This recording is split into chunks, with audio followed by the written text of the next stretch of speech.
Hello and welcome everyone to the latest Las Vegas by Night Desert Darlings. This is Session 0, Episode 3 of the entire thing. We're going to be joined by members of our group as soon as I fix the programming, it seems. Um, right now we have Jay, who is played by Maz, Jonathan Hello. Daniels, played by Rock, Hello. Max Dolce, played by Caden, Hello. and Sebastian Maxwell, played by Raven. Greetings.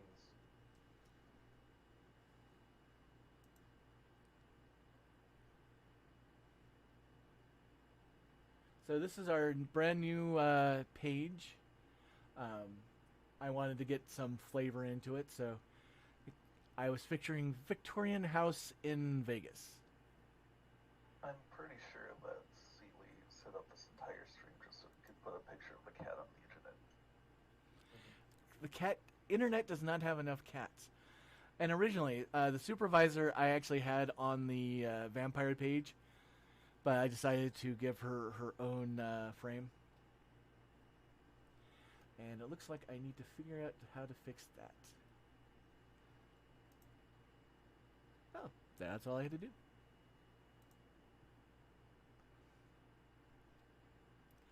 All right. Let's see where the other two people are.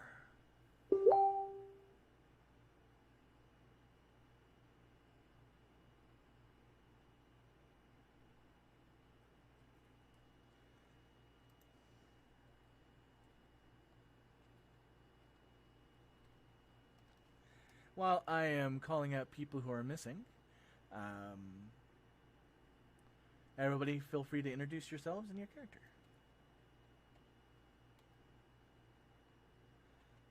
Well, my character is Jay. She is a Bruja, Asian American second generation of the Asian American, not of a vampire. And she is a lot of what you'd expect from a Bruja. She's likes to uh, flout the superiors and have fun and kick ass. Um, she's really into driving and various other activities, but generally she walks around in nothing but a pair of jeans and a t-shirt and some ratty sneakers, and that's who she is. I guess I go next. Hello, I am Mark. Um, and I'm playing Jonathan Daniels. He is a Torador, Generation 9, Torador of Bastion Bourbon, the Prince's Champion. Uh, Jonathan is a gambler, ladies' man, uh, man who stayed in Vegas and practically ruled it socially in some aspects. Uh, and he's a social monster. That's what I like to call him. Instead of really fighting, he focuses on non-fighting aspects, mostly presence.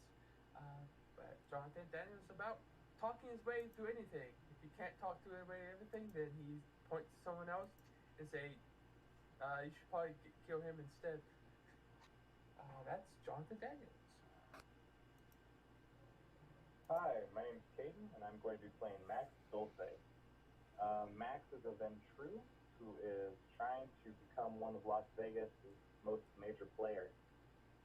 Working through influence and resources, there's probably nothing that he doesn't think money could buy his way out of or through. And that's Max. Hey, I'm Ravenfang. I play Sebastian Maxwell, a Nosferatu who has, due to the changes of becoming a vampire, suffered amnesia. And his plan is essentially to wiggle his way out to be more independent because he's currently under the thumb of a someone else will eventually find. But yeah, essentially wiggle his way out to independence and figure out what happened to him and who he really is. So the point of this session is wrapping up of our session 0. All the players have made their characters, and bits of vignettes have been handled by everybody but 2. And those 2 vignettes will actually be done live on Tuesday. The first one starting at 3 p.m. Pacific Standard Time, and the second one starting at 5. It's going to be another double session. So those for people who want to hear about the origins of Frederick and Sebastian, tune in. So I just got word that Brown is supposed to be on the way in. But luckily this is a session 0, so it's not as terribly important. Brown here already. Yeah. He snuck in while I was talking. Feel free to give a quick thing about your character, Brown. Yes, I'm playing on a hill. I'm Alcavian, former soldier. Specifically, she was a public affairs communication specialist. She found out she was a natural marksman, was getting better at her job on base, and then conscripted into the Sabbat, ran away, and is now, like, firmly convinced that she is in a video game. And, trying to get used to this new world she's found herself in with vampires. Bullshit, and bull, rules, like dice mechanics. When the dice rolls, thunder can be heard via her ear. So, with that said, everybody's ready to explore not only the city that you exist in, some of the locations, and then we can go over all the members of the city. Let's do it. So first and foremost, Las Vegas proper.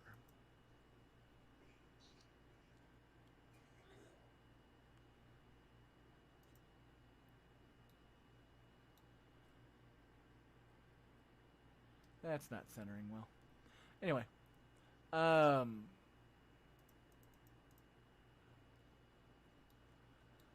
each area has already been broken up by clan. They are ruled over with protectorates. Protectorates within this frame are areas that a clan is responsible for, seeing the security of that area, but as a reward, they get to claim it as their own and feed there. It's not 100% theirs. Everything is owned by the prince. It is just on lease. As you can see, Centeria is Zemisi. North Vegas and Sunrise is Ventru. Summerlin is Gangrel, and so on and so forth. I don't know if I need to do, group up by group.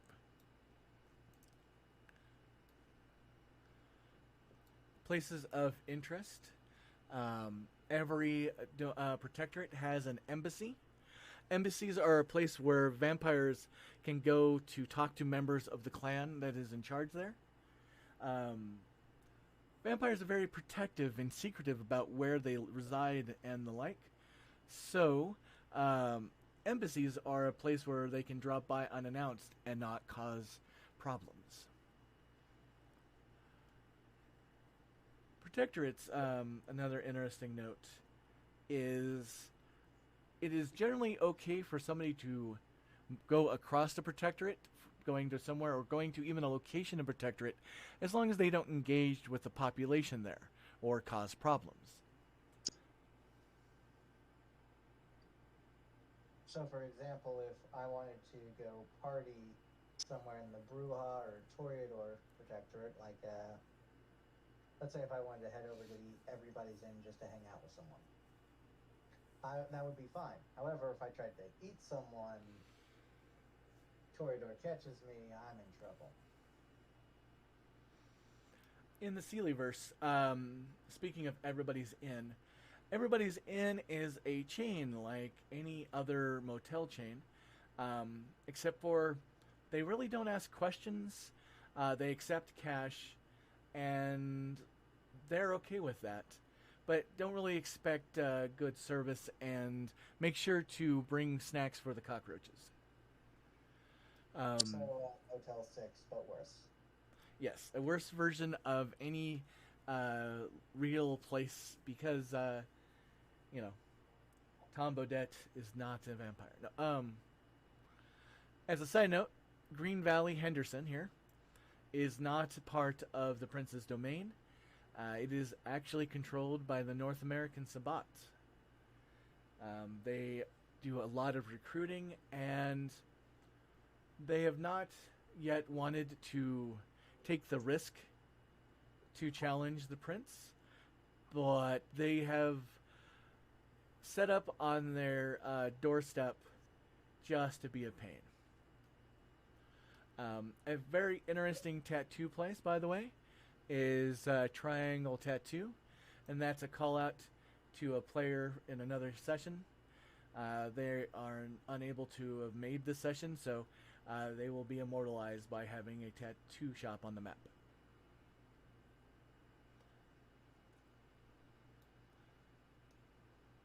So, as you can see, it is a pretty packed place. Ooh, alliteration.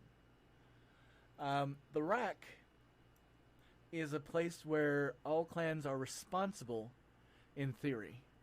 It is the place where people can feed without worrying about stepping on somebody's toes. It is a kind of a all-you-can-eat buffet, if you might say so. And there's lots of interesting places within.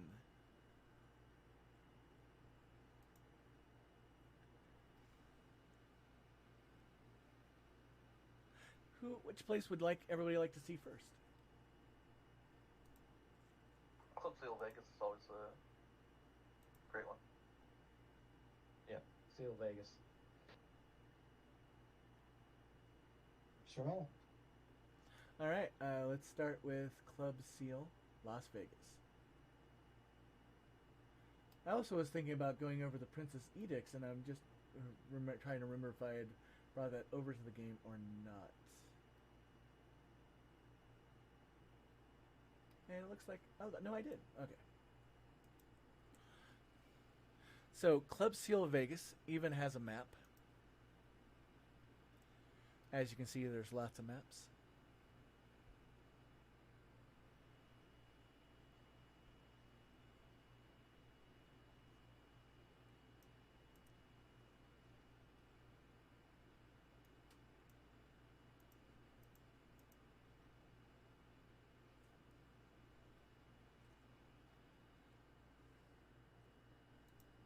One day I'll have a character who goes here. So I don't know how often I'll be using maps in this game, but at least for this, session, the knowledge that there are maps there. Club Seal, Las Vegas, is a chain that started in Seattle, Washington, and they are an LBGTQ+. I worry that I always get the letters in the wrong order. But everybody is welcome there, and they're serious about that. What it really is a bar where the Fae like to go and hang out. So vampires that go there are always on notice, because vampires and changelings do not, interact very well. But it is a very well-known place. Yes, the T is a very important part of the LBGTQ plus. Considering that I know more than some are in my audience at this very moment. So, from here, let's check out BBs. I do like the alphabet mafia. That is a fun term. BB's bar, also known as the Bravo Bar,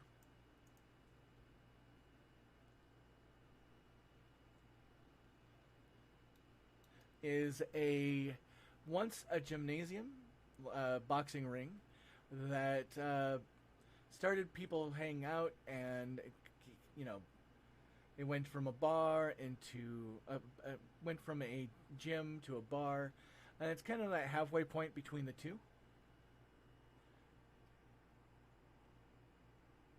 Right? So Malawolf just said it was meant as an insult, but it just sounds cool. And what better way to champion over those to insult you by taking what they have insulted you with and claiming it, because it's awesome. Anyway, this place is the backup for the circus, which we will explore in a moment. It is run by a Toreador of note, a BB Bravo. We will be going through all the clans and people in the city shortly, a little bit later.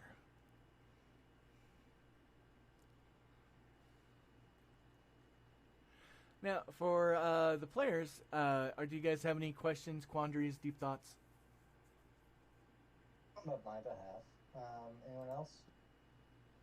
Not that I know of. Club Steel is one of my favorite places. It is very popular.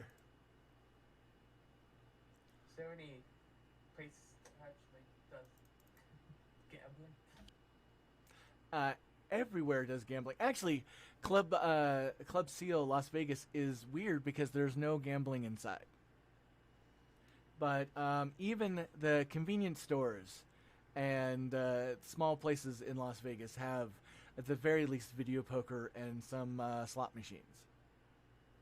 But like a good place. I mean, it is to be said that depending on where you go, sometimes the video poker machines at a 7-Eleven are looser than any of the casinos. I know I've hit a Royal Flush at an Albertsons once, so I mean, who's to know? Moving away from the rack, even though there's more places like Club Oots Oots and the 2-Star, let's go to the circus. The circus is a block away from the Bruja Embassy and also the seat of Prince Siegel's power. There's actually a tram that you can get on from the Caesar Flamingo and go to the circus.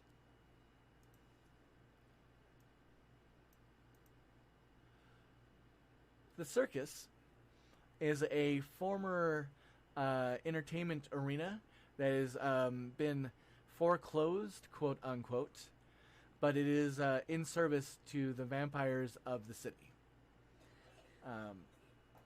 Depending on different edicts, status within the Kindred Society is the most important thing there is in most cities. If your status is higher than someone else's, it means you're right, they are wrong. Full stop. Now, of course, there's always caveats, and, I have a boon, blah, blah, blah, but the rule of thumb is the higher a person's status, the more important they are. And within Las Vegas, there is only one person at the top, and that is Prince Siegel. Anytime somebody risks getting another to be a competitor of mechanically a status 5, they find themselves either in the middle of a scandal, which puts them back to a 4, or they are politely boxed up and shipped to another city. Politely. But in Las Vegas, there is a rule that anybody in good standing can challenge another person in the city to combat.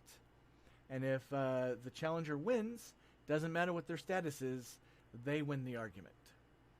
It is the reason why many people have the subtitle for Las Vegas is Might Makes Right.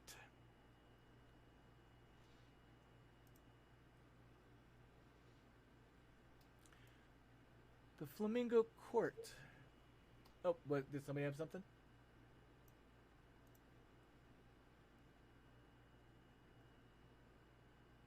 No, continue. So, this is where most of the gatherings take place. It is in the Caesar Flamingo ballroom. There are many booths and tables, and all the clans have their own particular one.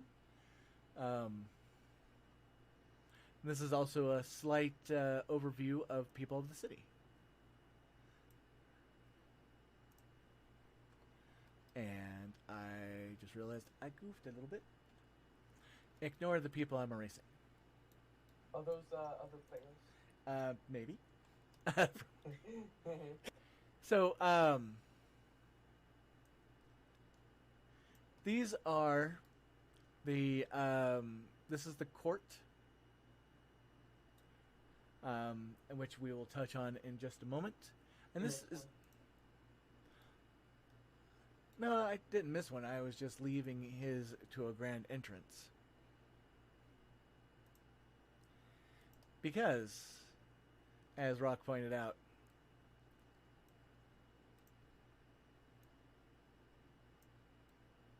what court is a court without the Prince of the City?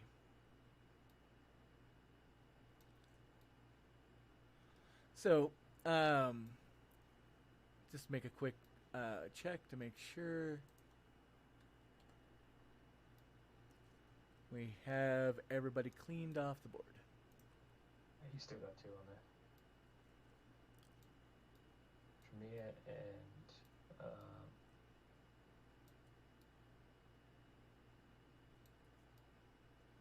I think I got him. yeah. That's why I meant when you missed one, but Well, you guys can view the map much easier than I can, since I have to keep conscious of the people at home. And speaking of the people at home, this is a shout out. Thank you so much for joining us this evening, or whatever time zone you're watching this in. You really mean a lot to me, and I have been inspired and encouraged to keep doing this, and it's because you're here. So once again, thank you so very much. With that said, switch that back to die rolls, and we will start by looking at the clans. First clan is Clan Toreador, just because that's the first table there is.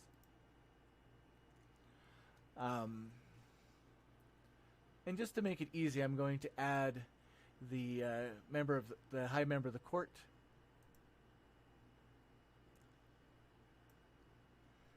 Just so we have everybody at the table.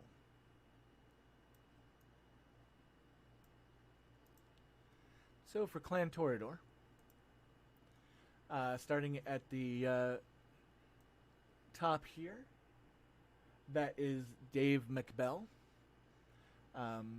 Mr. McBell is a well-known gambler. Almost can say that in the realm of the backroom or high-stakes private games, he is a well-known name. Maybe even a rival of one of the players. We will find out next week. Because next week is our very first episode, Session 1.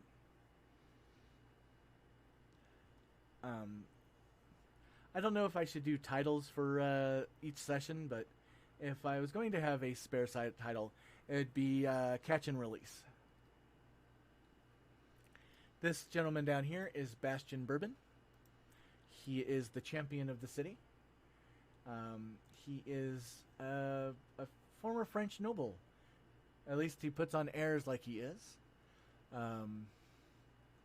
He is definitely somebody that is generally polite and pleasant, but he has been known to cut down people who annoy them. Standing next to him is Miss Bianca Bravo, also commonly referred to as BB. She is a well-liked Southern belle who, since being here in Vegas, has gotten the friendship of the prince. And it wasn't exclusively because her hair was pink. But knowing the prince, it probably had something to do with it. Standing next to her is Zachary McCullough. He is an art broker. He brokers for most of the casinos and generally, thinks of himself as all that. I mean, anybody who rocks purple cowboy boots with red trim, they have some confidence going on with them. I mean, he is a Toreador. It is the Toreador. And last of the people... Oh, I just realized we're missing a Toreador. Torgo clan is one of the largest clans. They are pretty large. I mean, they're not Bruja.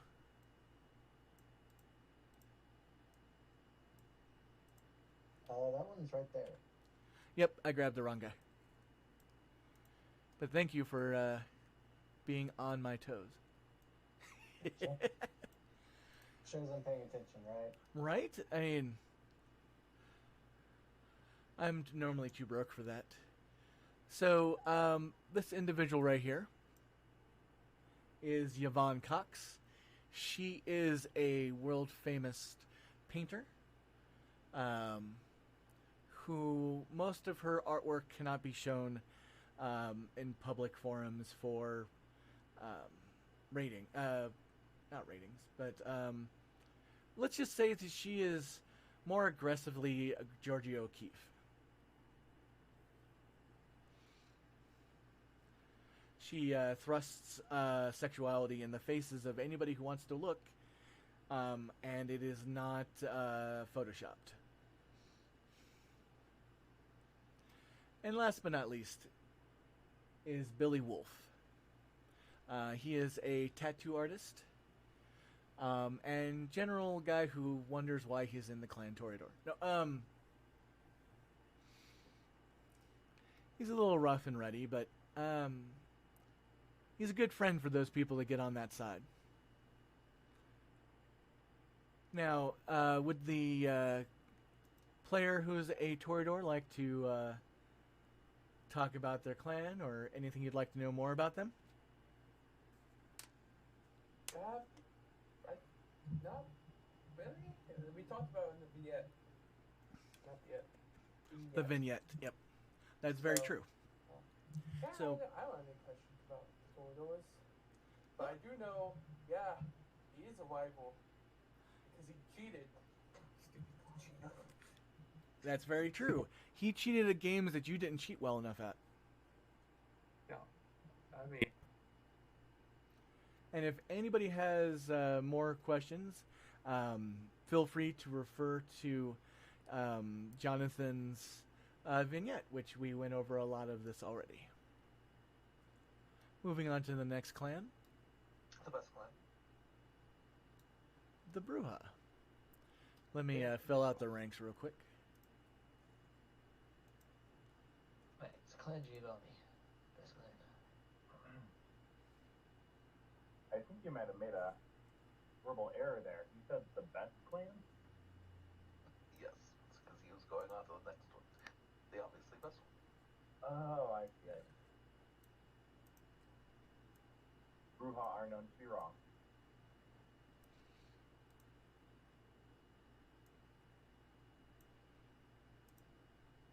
Wait a minute. time to be executed by the prince. You are executed by the prince. Death upon you. Death by Snoo Snoo. I mean, as a side note, now that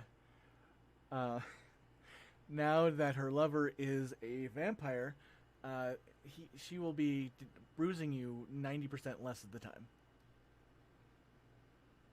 Woo! Woo! Oh no! So, starting the same area, this is Bertha Gilmore. She is a trucker, kind of a, salt of the earth type individual who has no problem pounding her knuckles into your face if you disagree with her. Below her is Dwayne Gallows. He is a very quiet, reserved individual, very well read, and generally doesn't show off the temperament that is well known for Clan Bruja. To his side is Mr. Glenn Anthony, a notable man and rumored to be a current mafia don of the area, but that might be a rumor.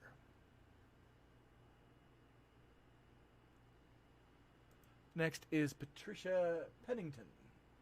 She is one of the Pennington sisters, and she, while on occasion is in your face and easily offended about things that you say, overall, she is a solid, reliable member of Clan Bruja. Reliable? Reliable. Plus Bruja doesn't really work out like that. This gentleman here is Mr. Willie Rhodes. He is a former roadie who has set up in Las Vegas and likes to sit back and relax. He likes pina coladas and sex on the beach. Sorry. Wow. I couldn't resist. It does feel kind of like dating profiles, doesn't it? Do-do-do-do-do-do-do. Alright, guys. Long walks on the beach and pina coladas. What more could you ask for? Sex on the beach. Take an accurate profile picture and waking up with all my kidneys. Right, everybody, when you make your character infos, remember to put in your dating profiles. Very important. It's true. Now, are you counting just the ones inside your body or that collection you have on that shelf there, Brown?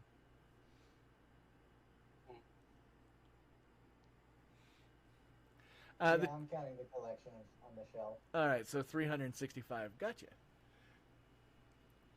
The gentleman in blue is Benjamin Siegel, more commonly referred to as Prince Siegel or Boss. He is a well-reasoned individual who has a strong belief that he is smarter than everybody he talks to, and gives off the sense that he isn't. But he is a terrifyingly powerful Bruja who, to a certain degree, has everybody in the city under his thumb. If you do not, quote-unquote, bend a knee to Mr. Siegel, there are ways of removing you from the equation. Either encouraging you to move on, or up to recently putting you in a box and dropping you into Lake Mead. The woman to his side is Miss Wendy Berry, his wife of many, many years, and the advisor of Clan Bruja. She is, or was, an actress, although she is somewhat retired in the last, 60-something years. Mostly she keeps to herself and has never been seen as all that approachable. Last but not least is the love of one of the players' life and the reason why he is dead. Miss Isabel Morrow, more commonly referred to as Belle. She is also, if I remember correctly, the harpy of the city. And She just was the seneschal. Am I incorrect? Seneschal. No, it's horses. It's Hobby. yes, Harpy Morrow.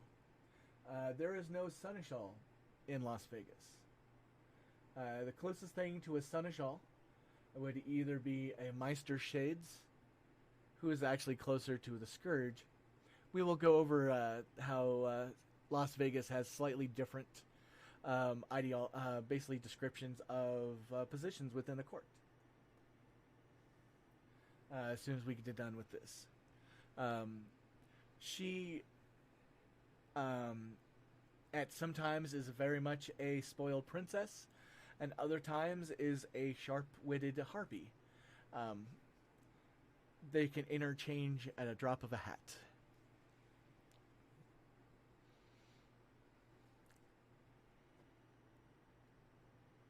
And I don't think we have any Brujas. Jay. Other than Jay. No, sorry. Okay. Would you like to have? Do you have any questions, comments, or statements you'd like to make about your house and clan? Yeah, how do the other Brujas feel about their sire, or not their sire, but the prince being a Bruja? Generally, Brujas, from what I've heard, are against the status quo, and now they are. Well, it is very easy to tell who is a member of the Siegel family and those who are not. Yeah. Because Prince Siegel kind of has a unspoken rule that his children or their children are really not allowed to wear leather jackets, because it does a really bad it's really bad for our reputation to look like biker thugs. So nobody gets to wear leather jackets, okay? So if you speak to any of his lineage, they think he's great. Speaking to the other Bruja, most of them have had to come to some type of grips. I mean, they willingly pay the tithe each month to live here. So part of paying that is just accepting the status quo. Right. So, I mean, all three of them that are not related have their, their reasons to be here. Cool. That's all I wanted to know for now. Okie dokie. Do. On to the Ventrue. Let me fill them out real quick. The true best clan. No. The stuck-up clan. Mora. Hey now. You're a rock The star.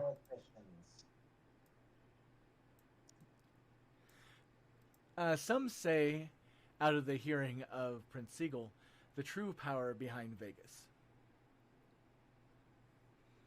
That's a hot idea. Might as well put the couple together. I feel like just having how they show off their wealth by having 2 boots instead of 1. Like that. They have more than the Bruja does. Well, I mean, they have more members than can comfortably sit around one table. They have more tables because most of the Bruja are standing on the stage normally. Yeah, that's true.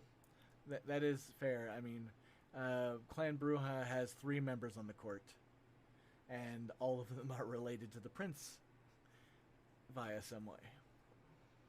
Nepotism. It is a wonderful and horrible thing, depending on how closely related you are. So, with the Bruja, this gentleman right here, sorry, with the Ventrue, wrong clan. Easy mistake. That's a mistake everybody makes once. that gentleman there. Oh, I think. Oh, I opened the wrong tab. 1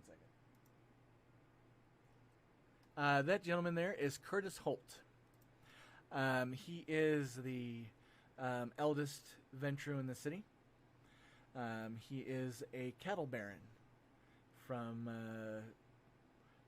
ages past. He is also, I think, the advisor.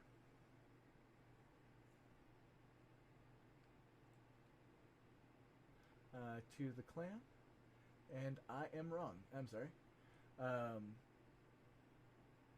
The advisor is actually Miss St. Clair there. He is a well-respected member of their community, however. Next is the power couple. Let's start with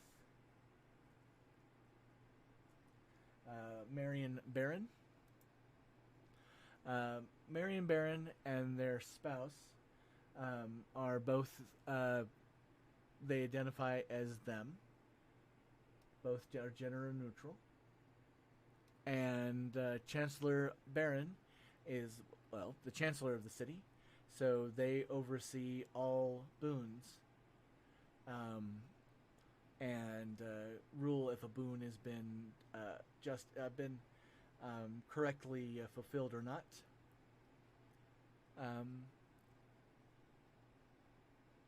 They are both outliers of Clan Ventrue.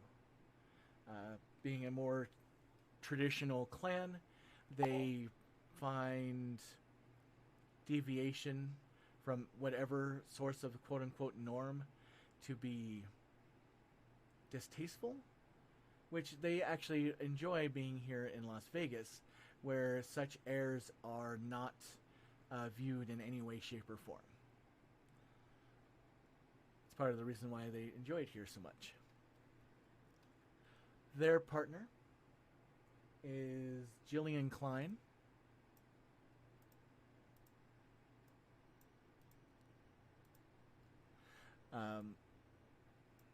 Jillian Klein is a successful mogul on their own right.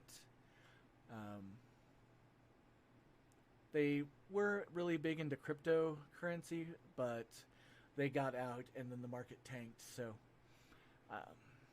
they don't like to say that they were the cause of it, but they got out before Musk got out, and, well, you be the judge. Next to them is Mr. Harrison Reed. Harrison Reed is one of the second newest members of the clan. Was the new one until the recent release, which will be happening shortly. Harrison Reed was embraced purely off of a way of saying thanks. Because of him, during his mortal days as being a retainer for Clan Ventrue, he successfully changed legislation that allowed Clan Ventrue and their corporate backings to be able to simply buy out casinos out beneath the mafia-controlled members, because no matter how powerful they were, the mafia weren't able to get up the capital. So it is a known secret that Clan Ventrue controls all the casinos except one, which is the casino everybody's currently standing in, the Caesar Flamingo. Standing next to Mr. Reed is Vernon Mars. Vernon Mars is a stereotypical capitalist Ventrue.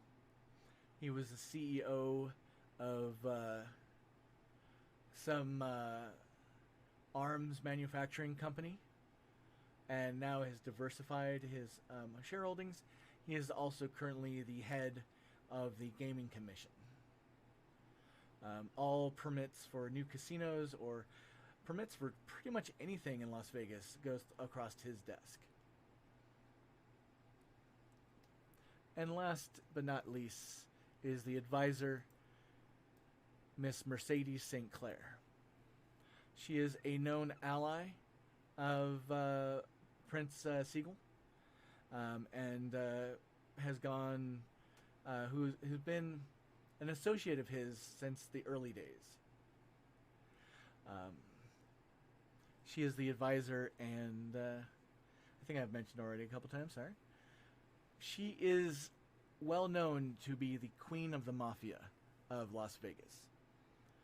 Whereas the other guy I spoke about earlier is rumored to be a Don or something, she is known to have a very large crew that everybody answers to her. Most crime that is not done by, well, she doesn't control either the Yakuza nor the Vori within the city, but pretty much all other organized crime and crime underneath that goes through her.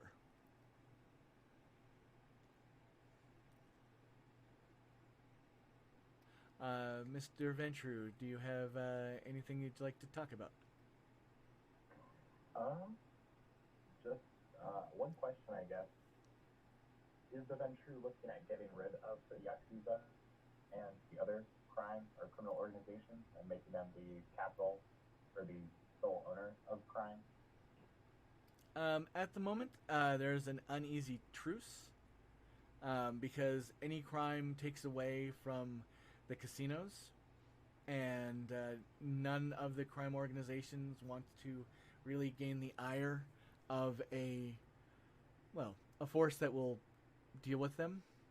They're definitely not aware of the kindred communities, but they do understand that loud people get replaced, which is the reason why the mafia in Las Vegas are very quiet nowadays. Maybe that'll give something Max to do. Always good to have options on the table. That'll be it for me. Next is Clan La Sombra.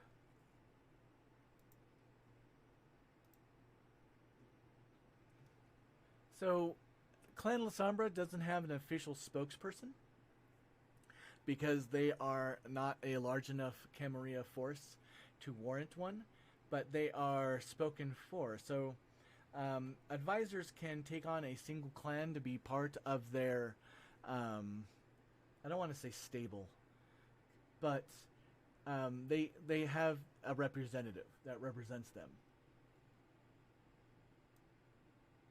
And for La Sombra, that advisor would be Advisor Wolf of Clan Toreador. But I keep on wanting to call her, if you got Velma from Wish.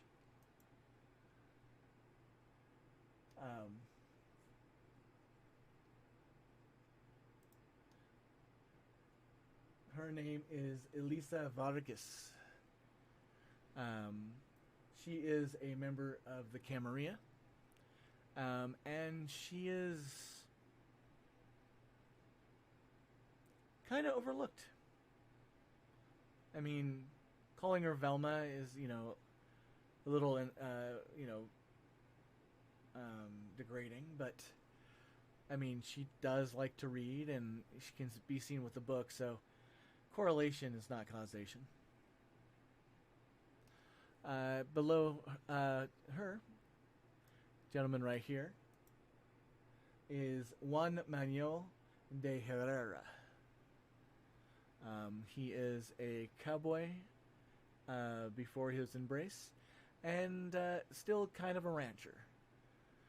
Also a member of the Camarilla that's well respected. The last individual is not a member of the Camarilla, and that is Miss Vanessa Salazar. Miss Salazar is independent, and while very sensual and plays up the essence of Clan La Sombra,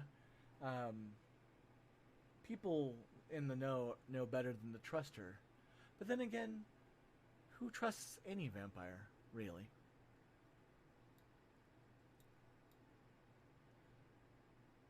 Next is Clan Zamisi,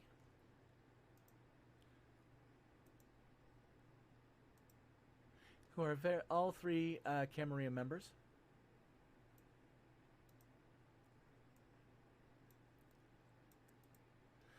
Starting on the left is Justin English.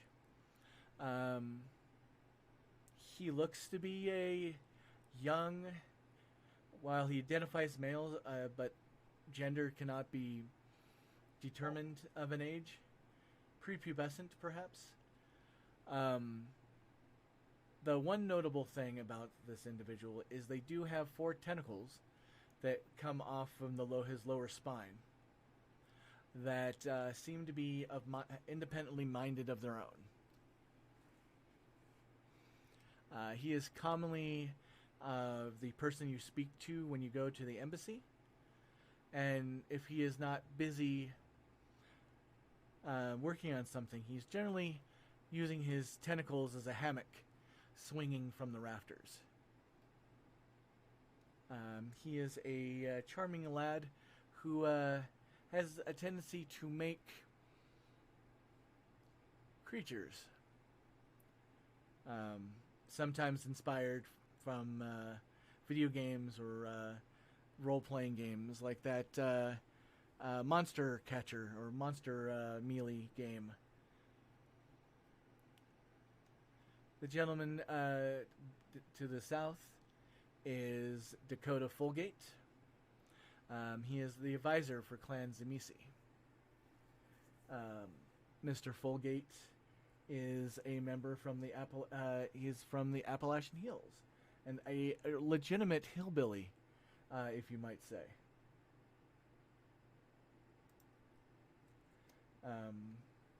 He is actually his family was famous, at least in the 40s, because he is a member of the Blue People of the Appalachian Mountains, which is why his skin is blue. As a side note, out of character, it's a real thing. Do a search for the Blue People of the Appalachians. It's kind of cool. And last but not least, and I think I'm using that way too much, is Christine Mathis. She stands about 7 foot tall and is almost the proportions of a Barbie. By design, you would figure. She is also the spokesperson and face of Las Vegas's premier plastic surgery, well, discreet plastic surgery company. A company so discreet, they don't even have an official name, other than the Las Vegas Plastic Surgery. She has laid a knife, on more famous people than TMZ has ever photographed.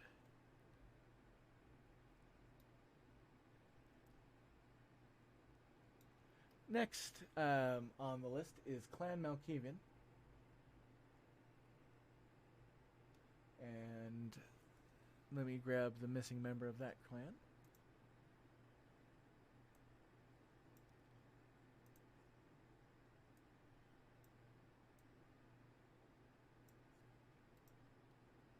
Starting with the one to the left, that is Killer Clown, a very urbane-speaking individual who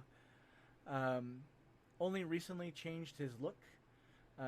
He, for a short while, was wearing tattoos that said "damaged" and the like, but with the recent release of the Joker movie, he has updated himself to be more of a Phoenix. Nope. Yep. River. Joaquin Phoenix. I always think of his brother, and I always forget his name. But yeah, more of a Joaquin Phoenix. As a side note, I am very excited to see Lady Gaga as Harley Quinn. Mostly because she has always came off kind of like Harley Quinn, so I'm just like, yay! Feel free to comment in the chat below your feelings of things. Down here is Mr. Turner. Thomas Turner, more commonly known as Time. He has a small obsession with clocks and temporal movements. Next, continuing Widdershins, counterclockwise for those people who don't know what that means, is Dr. Keela Newman. She is a trauma surgeon at one of the large hospitals in the area. She is generally seen as a nightingale type of person. She has a obsession to take care of wayward people and get them healed. And last but not least, I really think I have to do something else. I keep on saying that. Is Ashley Moon.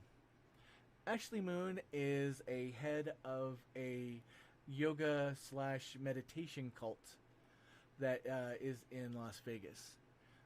Her cult has a good 30 to 40 members. Even though the word cult isn't used by her, it is a retreat or I'm spacing a commune. But she is well known to be a cult leader. The people in her commune will do anything she asks. Anything. Would the Malkavian of the group like to ask questions or say anything?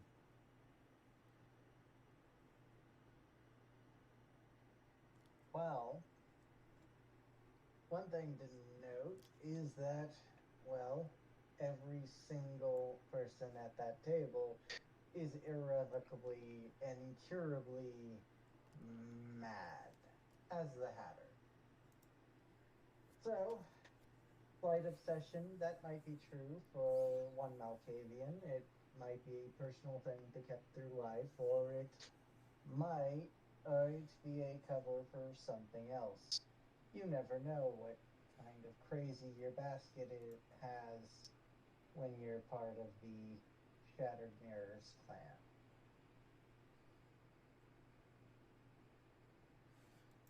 Anyway, that's all I have to say on them. Well said.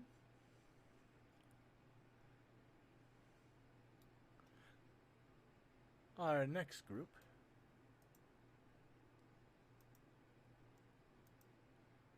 the clan of one of the people, favorite clan of one of the people out in our audience tonight, Princess Fett. Clan Gangrel.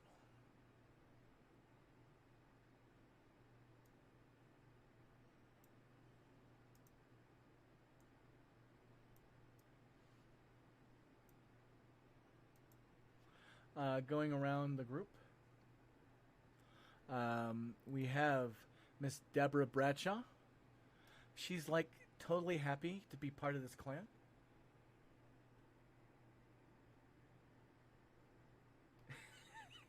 Sorry. Maz just mentioned in chat, Storyteller, do you have anything to say? Malkavian, yes. Fishy stick paste, that is all.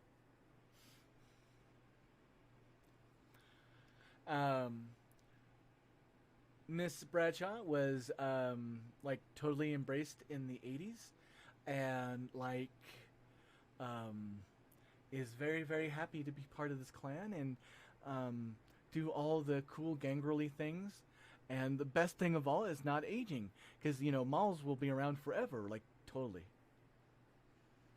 Not actually her voice is worse, but it's kind of the essence of her. Next is the Denim creation. I mean, Mr. Aiden Raymond. Mr. Raymond is your more stereotypical gangrel, more of a nomad that travels the area, but he's taken up residence within Las Vegas for the last little while, so, well, here he is. It's really hard to do gangrel and things like here's a gangrel. They gangrely. They do gangrel. Bing. They Yeah. are furry people. Sniff fire hydrant, scratch trees. The stereotypes. Do any of them have animal aspects on right now? None of them seem to be presenting any animalistic qualities. So they haven't frenzied recently. Next would be Mr. Grant French. He is a member of Gangrel from England. Used to be in a punk band named No Collars, which is very unlikely that he's recognized since it was a punk band in England in the 70s, and they cut one album and then the band fell apart because most of them died to drug overdoses. But he's a pleasant individual. Sarcasm front. Last but not least is Miss Katrina Pennington, the other Pennington sister. Katrina Pennington is a former military, and it is by which she identifies herself. She is not only an advisor, but pretty much the person the prince goes to for any large-scale battles. Her expertise is thorough, and after spending many years fighting in off-books wars, she decided to come spend more time with her sister, which she had not seen for a good 40 years. And here they are. With the gangrel of the group the gangrel left.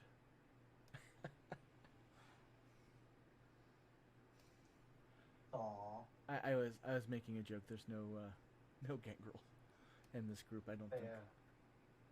The forest called them.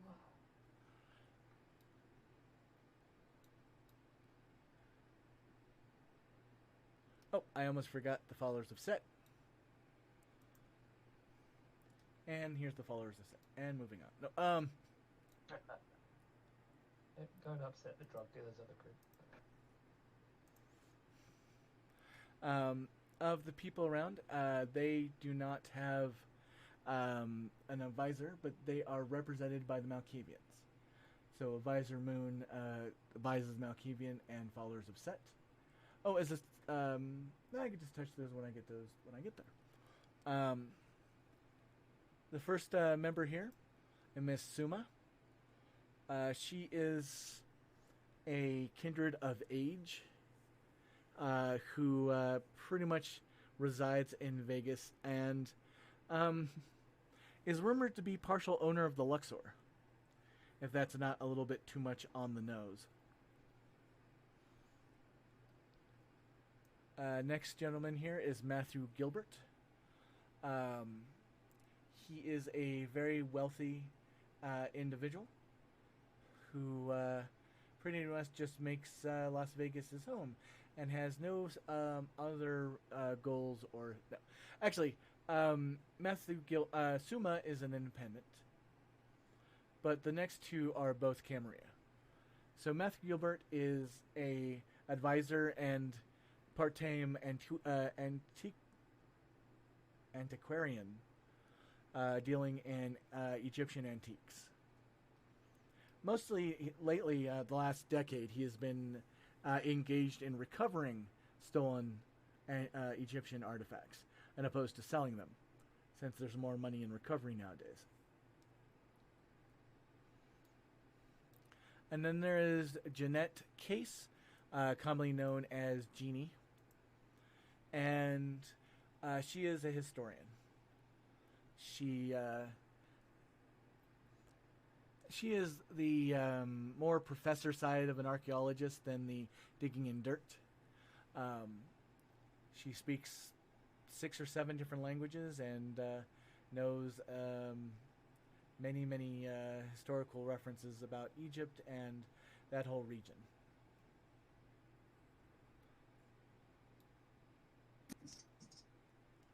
Nothing to see here. Moving on. Clan Nosferatu. Three best clan. Clan Underground.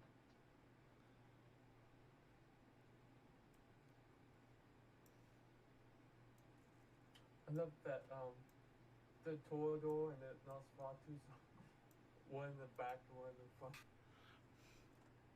Well, I mean, there might have been some polling to have them towards the back. I'm surprised they're not placed where, like, whether Giovanni or just as far as possible from the Toradors. Well, unfortunately, they still are a respected clan, and Clan Toreador doesn't have much pull in the city. They have some, but not much. I think Toradors are top three. Top three. So, starting with this wonderful person to the left, is Mr. Fecal Sax. My name is Fecal Sax. It's nice to meet you all. I'm very useful. Very useful I am. Isn't he like really small? Yes. He's also about 3 feet tall. He has no precious. Do not think so. I just promised my group last night that a voice that I used for them I would use for one of my Nos, and he is the victor. Fecal Sax is a well, like all Nosferatu, you give them money, they do things for him. But he's kind of Mr. Fix-It style.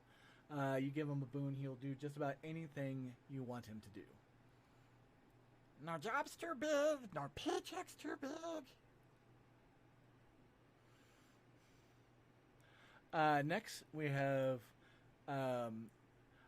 Tommy McDonald, most commonly referred to as Mac. Kind of a easygoing Nosferatu. He's nice and urbane. Really nothing much to see there. The next Nosferatu we have is Lois Nielsen, referred to as the Librarian. She is a endless font of knowledge. Even before she was embraced, she was a librarian in life and had no greater pleasure than to just sit and read all day. And now that she is in head of all Nosferatu filings within Las Vegas, she is a treasure.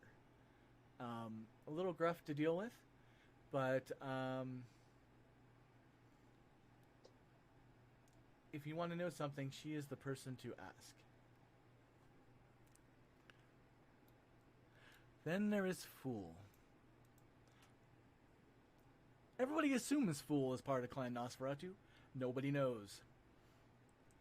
Most commonly mistaken for a clan of, from Clan Malkavian, Fool is mute. And their flexibility is distractingly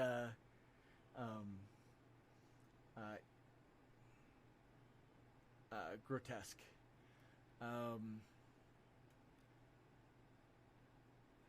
They are, I don't know, they take their namesake to be very important to them. They are considered to actually be the court's fool. Mostly because Prince Siegel has never said otherwise. Every now and then, if you catch their eyes, they have an internal glow that's disturbing. And generally being around them is not a pleasant experience. And then there is the advisor, Cassandra McGee. Cassandra, on occasion, foretells of things to happen. And unfortunately, a lot of people just ignore her.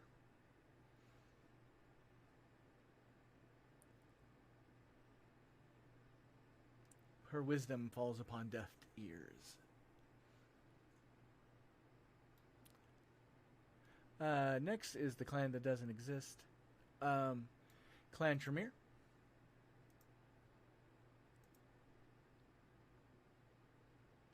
Unfortunately, we are missing our Tremere this evening. I think he mentioned that he wasn't going to be able to make this session, but he's definitely going to be making the first. But his is the vignette that's going to be taking place on Tuesday. His is the second vignette. So surrounding this table is Mr. Alexander Vaughn, a crotchety old man that knows magic.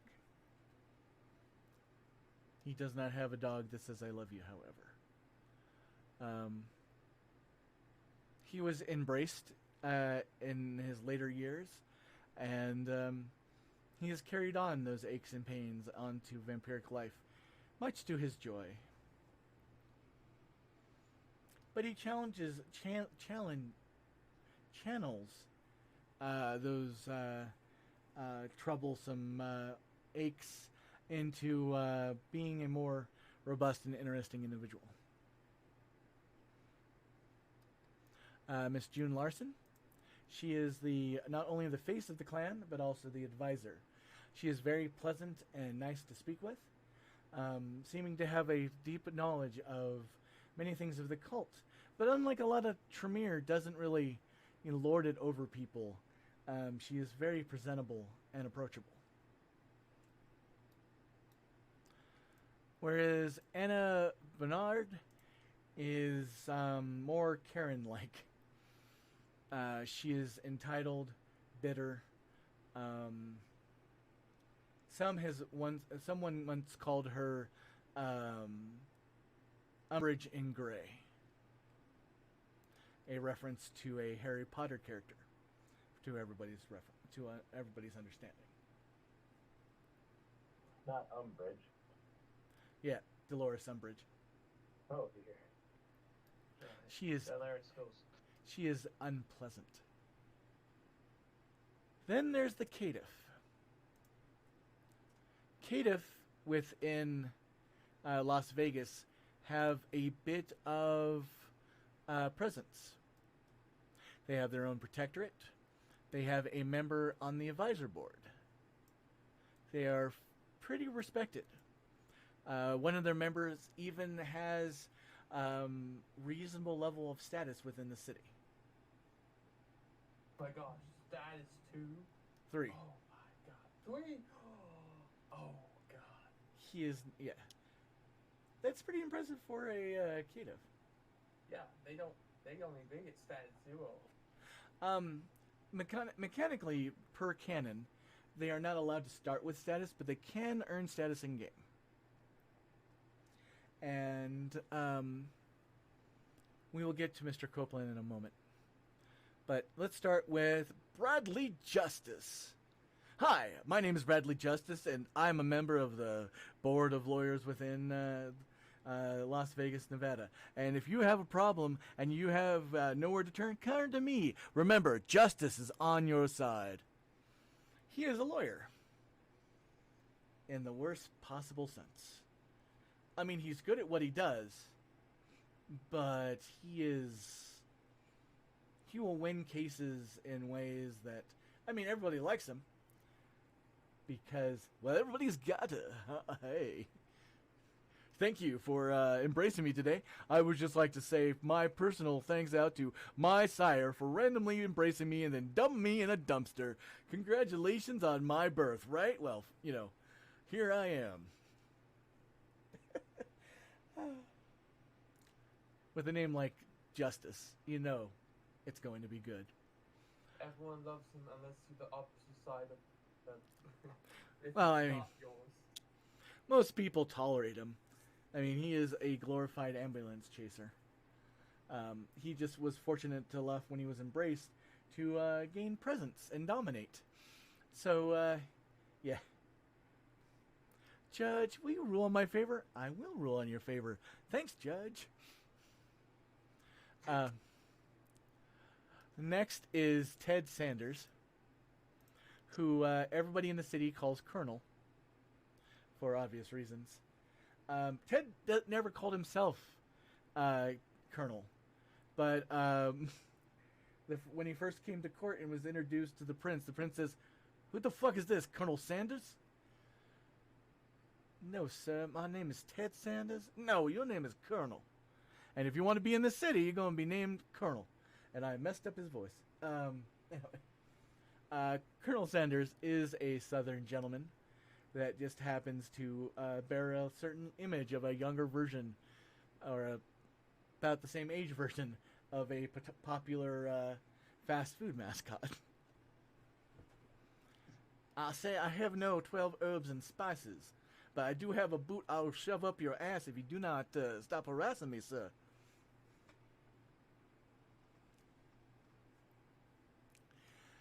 Then there is Jenny. Jenny doesn't get out much. She has many websites, and she is a very, very active presence online. She has, channels on live streaming and all that, where she has tens of thousands of followers following her, from her makeup tutorials to her fashionista to her cutting edge, insights into life. And her OnlyFans page is pretty, robust. But in real world, she barely talks because she has crippling fear of being outside. No stereotypes there. Last but not least is Gerald Copeland. Mr. Copeland lived in Las Vegas before the first casino was made. Growing up in this little truck stop of a city, as he got older, he got to see it turn from pretty much a no-horse town into the bustling, vivacious city that Las Vegas became.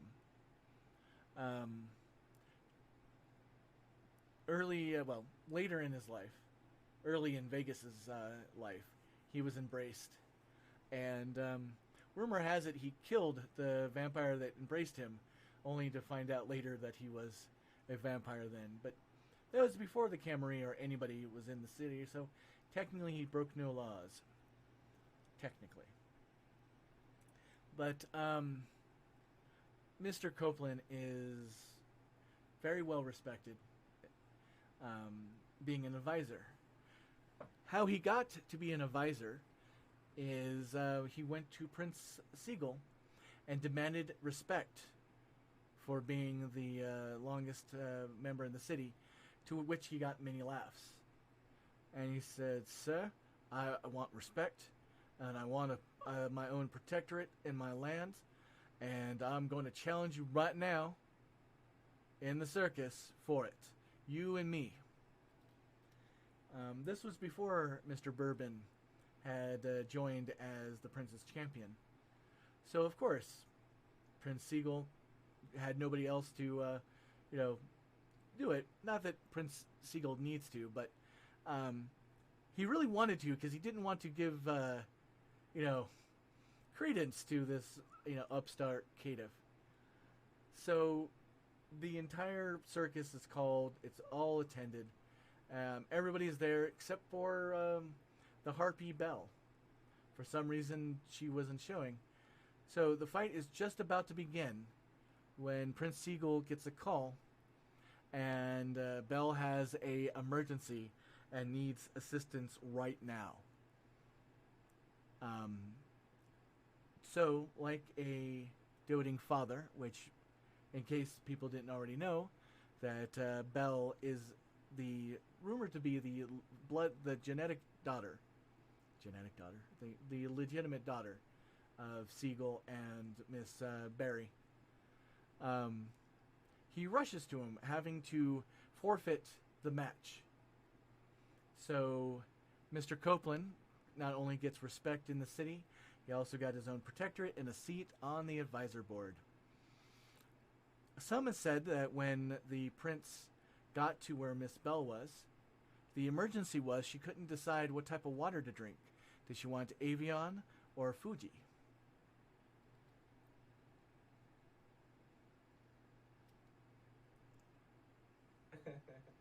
When word, when thank you for the laugh. When word of the trick that Copeland had masterfully pulled off to set everything up, and then spending a boon for the harpy, getting the prince to forfeit, respect for him grew. 3 sizes that day.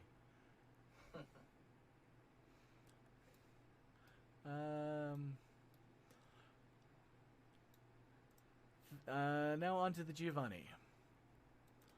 There is only one member of the Camarilla of the Giovanni family, and that is Uncle Enzo. Everybody knows Uncle Enzo. Uncle Enzo, Enzo Giovanni that is the A&R of the city. We will get to the positions right when we finish up here after a small break. But Uncle Enzo is very well liked and pretty well known. He has already come up in the vignettes, I think 3 times, if not 2. The other Giovannis, Nunzio Giovanni and Virginia Giovanni, are that uncertain if they are married or siblings. They have never clarified, but they're always together, and they are, I mean, I love doing movie references. They are the Mayflowers from Hudson Hawk. Now, if you haven't seen Hudson Hawk, you should watch it. It's a great movie. But they are very, very... another reference, even older reference, would be Tiny Toons. They are like the hippos. They are very socially mobile, and oh look, it's so and so. Oh, so and so. Didn't so and so die? Obviously they didn't. Oh, maybe that's just what they did in the social circles.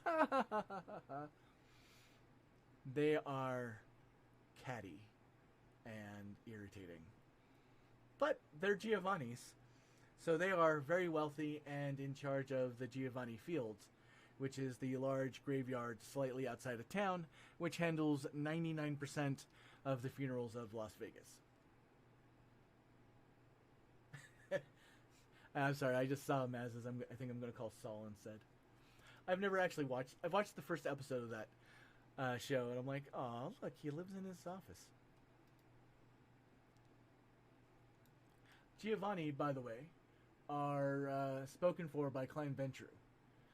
Advisor St. Clair is a spokesperson for Ventru and Clan Giovanni. Pardon me a second for a drink of water. And for my players, I am sorry I've been talking so much so far this session. Oh, it gives everybody the background of what's all the characters. Yeah, it is Session 0 still. I just want you to I just want you guys to know that you are recognized and loved. Thank you very much. Loved by who? I assume by somebody. You say you don't love us, silly. I actually love all of my clients. Aww. I mean, technically you guys aren't clients in this game. You are actually friends playing in the game that I'm running. But the fact that you were pulled from my client list, I'm not sure that most...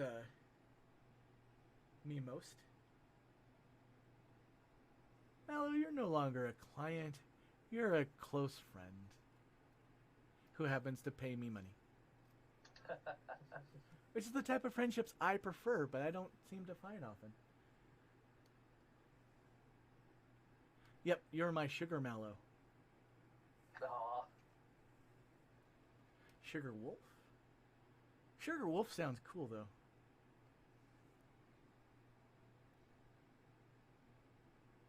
sugar parental person? No. Nope. Yeah, Sugar I was mallow. gonna say, what's the gender neutral version of sugar daddy, sugar mom?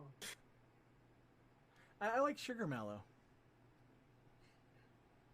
Sugar parent. Sugar guardian. I mean, just a tangent for a second. Sugar daddy, sugar mama, both of them kind of have like this, kind of almost sexy-ish tone to it. But sugar supermarket donor? Oh, sugar godparent, because you're the godparent to my kitten. There we go.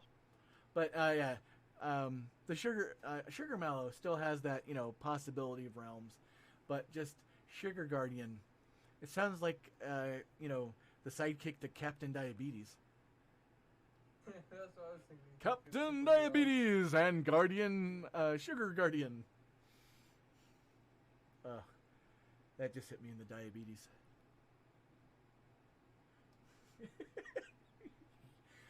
Mallow just said me, and I'm like, yes. So, of the Assamites, there are 2 who are members of the Camarilla, and 2 are independent.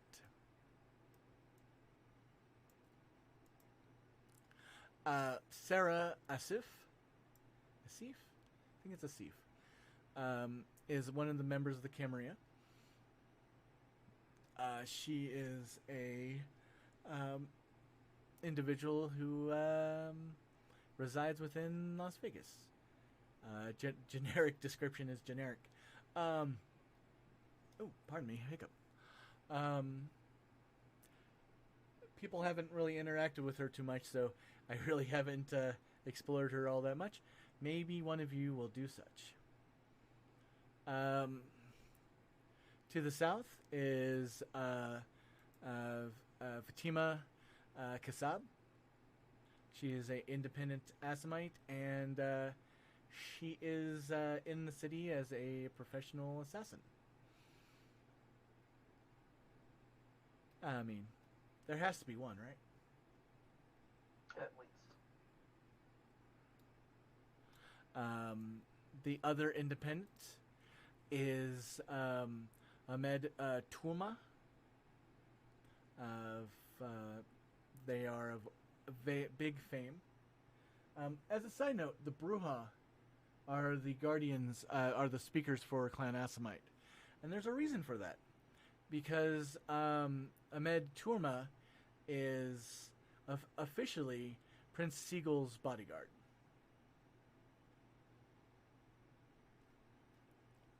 Last but not least is Bill Moses.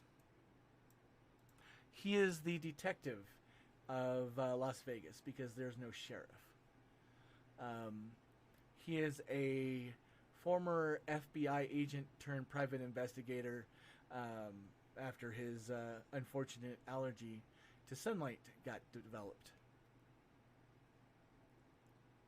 He has a adversarial relationship with the prince, considering the prince has no respect for any person of organized...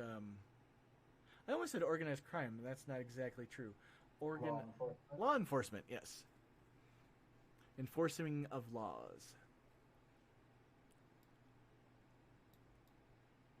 And I think that's everybody.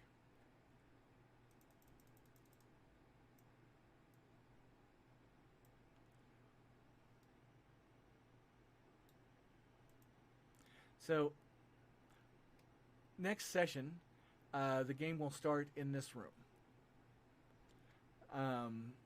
which will be the releasement of the Kindred, which will be our players.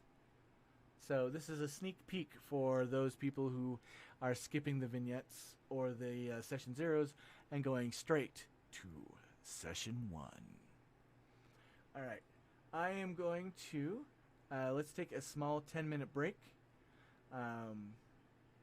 for various reasons why you need breaks. And when we get back, we will go into the Prince's edicts and the descriptions of the positions in the city, and then open up to questions and answers, and if we still have time, maybe even small vignettes about play dates you all went on.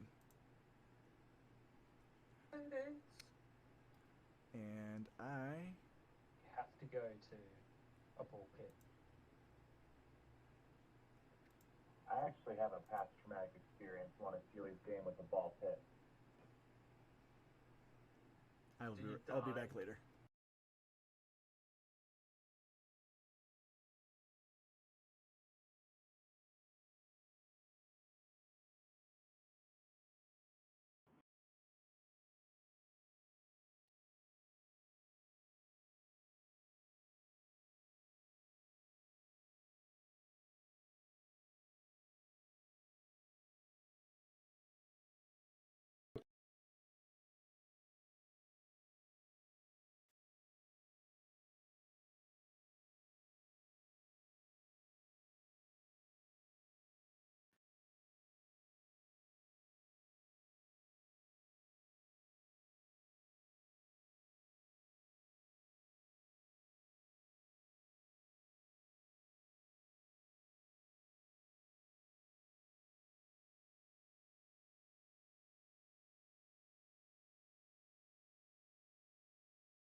Important tip for those at home. Pay attention when you say that you're going to leave for 10 minutes, because you have no idea how many minutes have gone by since.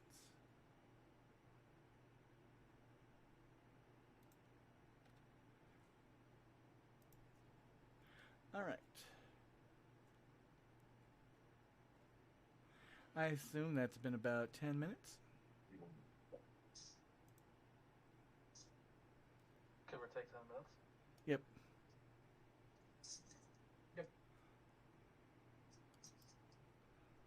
Alright. And if it's a little bit early, extra presents for everyone. Yay.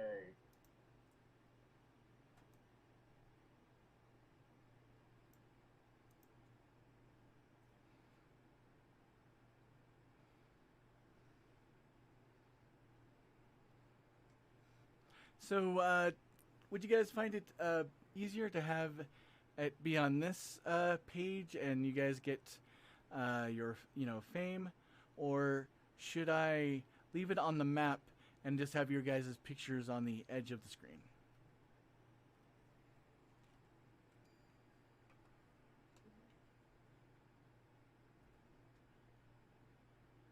I don't know.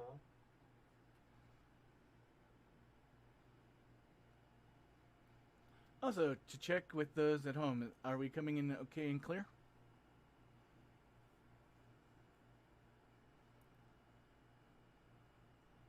I adjusted one of the settings, and I'm worried that it might have messed with something. Yes, you are. You come in. All right, thank you. So next, we'll. If you're not back, raise your hand.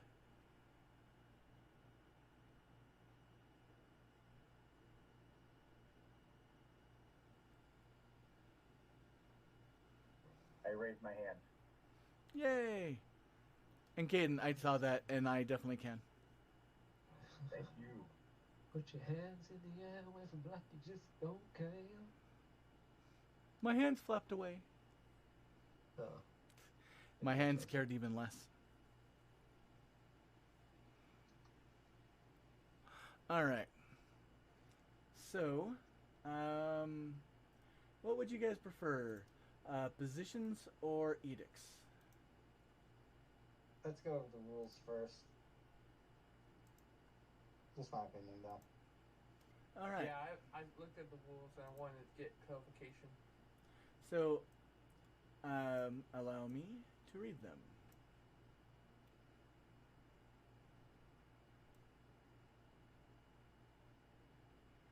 And I think I need to fix the font a little bit so it fits in there better. Oh. 1 second.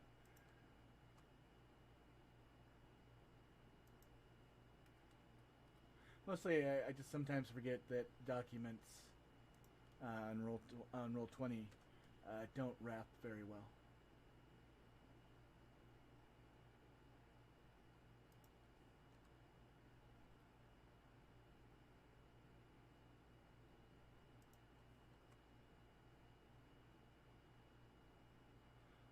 Just one moment, and while I'm waiting, what would you guys like to talk about? I thought we said the rules. That Yeah, edicts. it was. I was just thinking in general. Oh, well. Psst, fill the dead air while I'm doing this quickly. I wonder what's the relationship between each of the characters going to be. Are they going to just be going together? Or we just going to be like, oh, we are now friends? It's oops, sorry.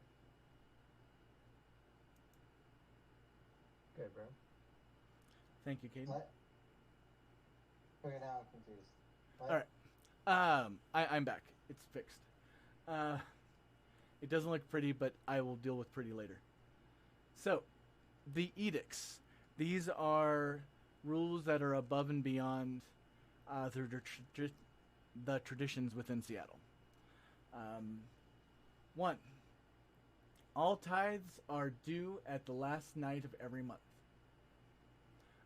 All those who live within Prince Seagull's domain have to pay for the right to do so. Tithes are up to the applicant to determine what's fair. Status and age will be taken into consideration. Any who fail to do so will be asked politely to leave. Yeah, I have a question about that one. All right. What would you consider a tithe? A tithe is pretty much something of value that you give to the prince in this matter. Think of it as rent. It's So with money, just money. I mean, he does accept money, but you have been informed by your sire that the minimum amount is $25,000.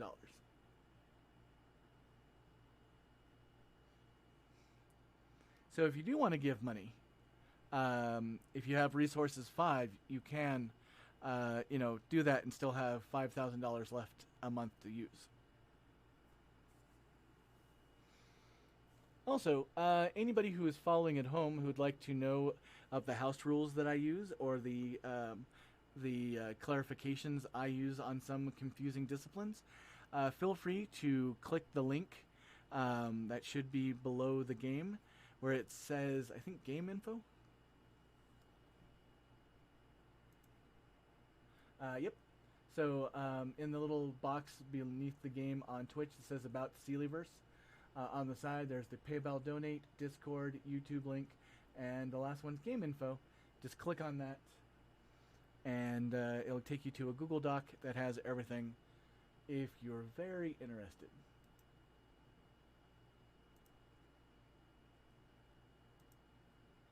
Any other more questions about 1? I still have questions on one. Okay, more questions. You said that it's something. What would be another example? Money. Boons. Some of us don't have that enough money. Boons, people of value. I mean, whatever your character determines to be of value. Now, do keep in mind that Prince Seagull has no sense of humor. So doing something funny is generally ends up not going well. Now, if you are ignorant and you give something, but you give it earnestly, he can, well then, talk with you about it. Like, if you, this is my favorite duck. It means a lot to me. It's Mr. Quackers. I would advise against that, by the way. But giving a retainer, this is my retainer. This is, stuff like that. This is a member of my herd. Those are all viable tithes. Would you sell him information or something like that as a pipe? Giving him a piece of information that he doesn't already know probably would definitely be a tithe. As long as it's not like what I had this morning for breakfast. I mean, it has to be some value. I secretly dabble as my sire. Great piece of advice. Probably not what you want to give him, though.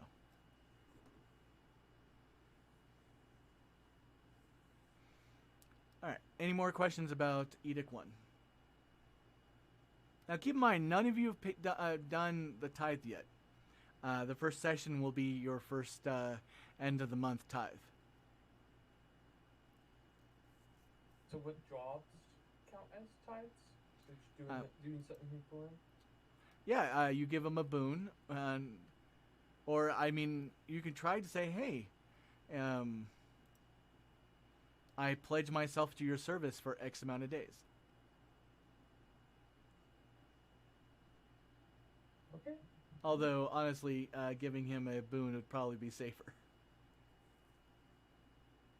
What type of boon? What do you feel that you're worth?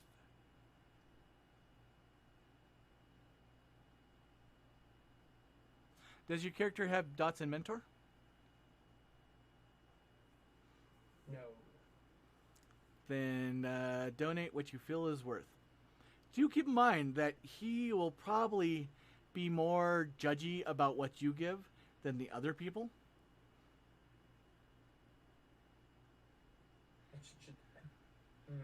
Okay.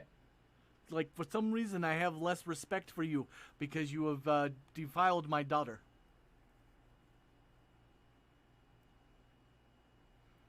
Just imagine the worst way to kill yourself. You deflowered my little girl. So what are you gonna give me today, this month? To find out that you've, she has told you that she hasn't been a virgin in like 50 years. But, you know. What do you give me? Oh, but your daughter really good. I made her happy. Death.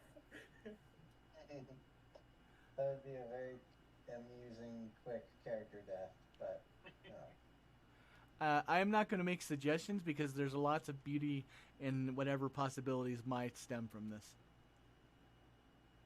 I made her happy for like a few hours. Death.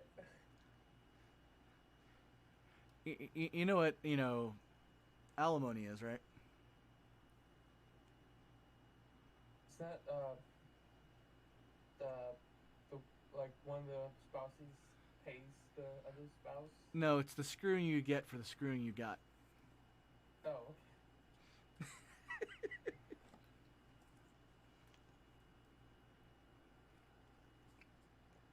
It is an old, probably inappropriate joke, and to be clear, the Cityverse believes that people should pay their fair share of their trophies.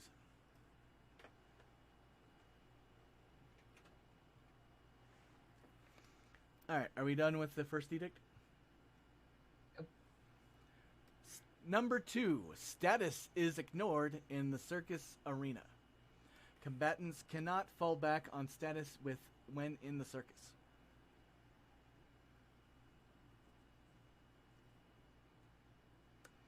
Anybody have questions about that? No, it should be pretty self-explanatory. I think. Yep, I mean these are simple rules by simple dictators. Simple princes. 3, anyone in good standing can challenge another kindred within the city. If 2 kindred have a disagreement and cannot be solved by the parties, one party can challenge another in a way providing who is right by might. The challenge can be declined, but by declining the challenged admits that they were wrong, and when whatever situation that caused the challenge.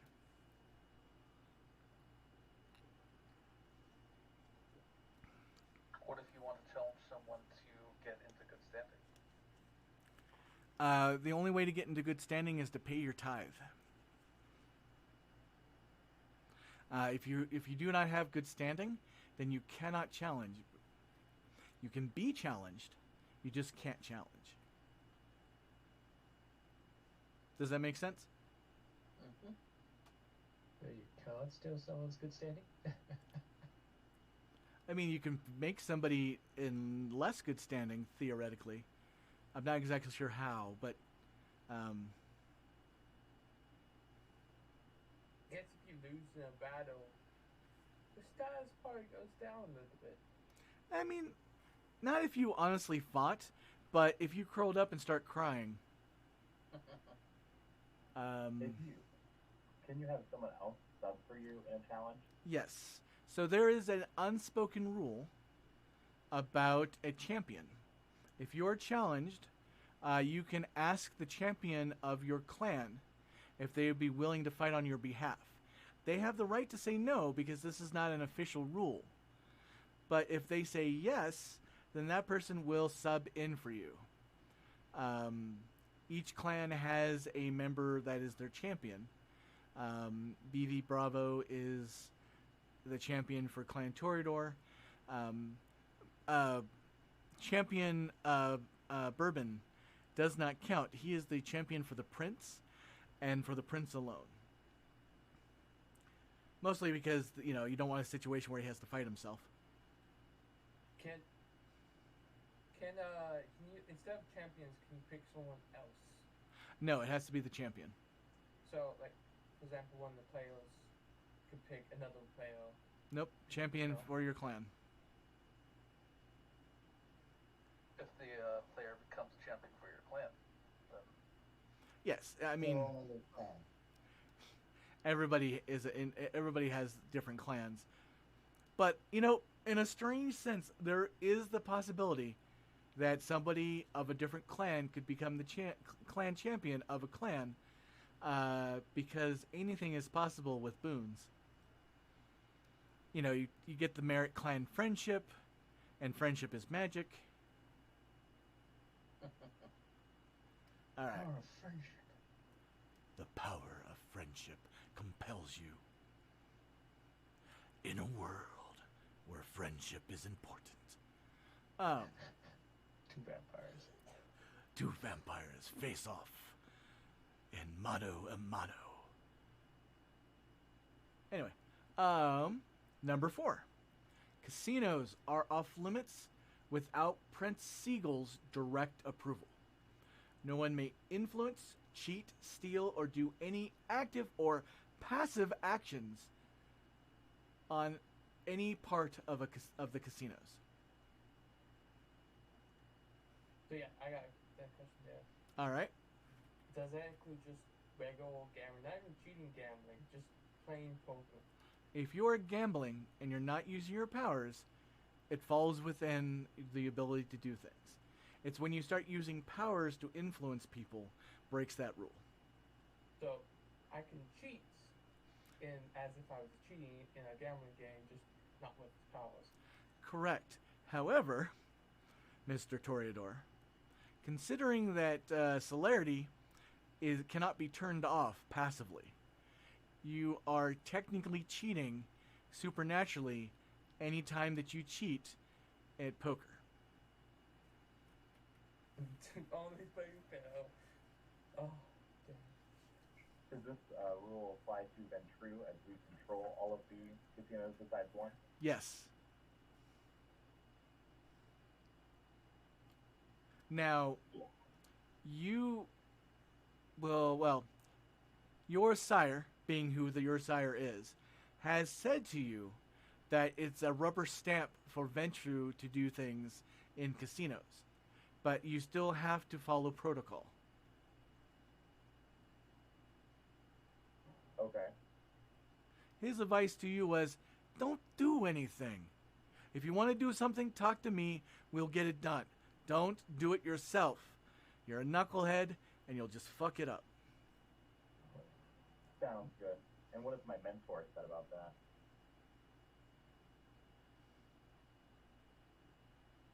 Being a criminal.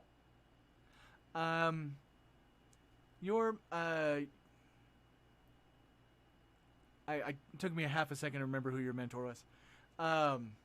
Your mentor also echoes that. Okay. Doubly so, because not only for clan reasons, but also who her ally is reasons. Understood. Keep the angry baby happy, and we are all happy. And speaking of angry babies, everybody say hello to the supervisor. yay! Hello. Oh no. The Hello. supervisor join us. No. For those who are new to the stream, my supervisor is my cat Yaga, who likes to sleep during most of the day, but every now and then she'll wake up and then feel compelled to sing me the song of her people. Yaga, your godparent says hello. She feels sad because she can't read. Anyway, back to the edicts. Hey, woo! Is that better? Mallow corrected me because I didn't say their greeting correctly. Alright. Any more questions about rule number 4?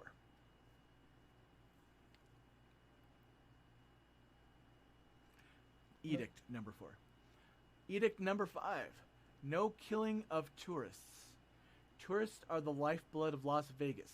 Killing them is bad. If you must feed from one, make sure that they have not been previously fed upon. If you cannot determine this, then do not feed from them. any accidental deaths of tourists will be just as heavily punished as those that are deliberate. Any questions about that?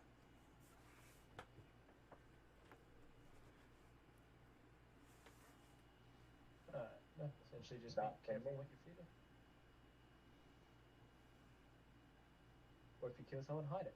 Don't let anybody find out. I was hoping somebody would have a question so I could say, "Oh, please look at the subclause. Did I stutter?" But So if you don't find a body, you're not at fault, yeah. The Carnifex maneuver might or might not work in this case, but actually no, the Carnifex maneuver would not work in this case. For those who might not know, Carnifex maneuver is something held over from one of my other games that takes place in Seattle. And the premise is, if there's a risk to the masquerade, kill everybody in the area, and then there can't be any breach of the masquerade.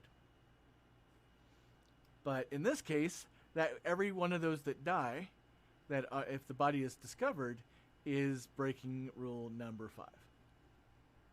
So if the body disappears without a trace, and it isn't traced back to you, like all rules, every rule set has rule 0. Don't get caught.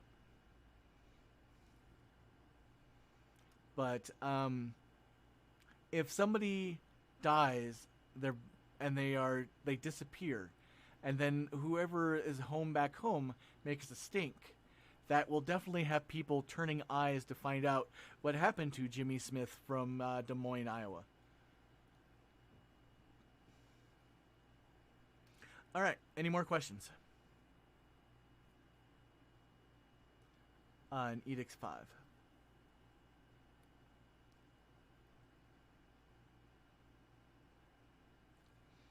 I'll take that as no. And remember, push to talk is wonderful, in case people were talking and forgetting to do that. Rule number 6. Sorry, what was that? I just said oopsie. Edict number 6. Asking is better than begging. In recent nights, some of the city have thought of the adage, "It is better to beg for forgiveness than ask for permission," was wise within Prince Siegel's court. It wasn't, and those kindred will not be able to make that mistake again. Always ask first.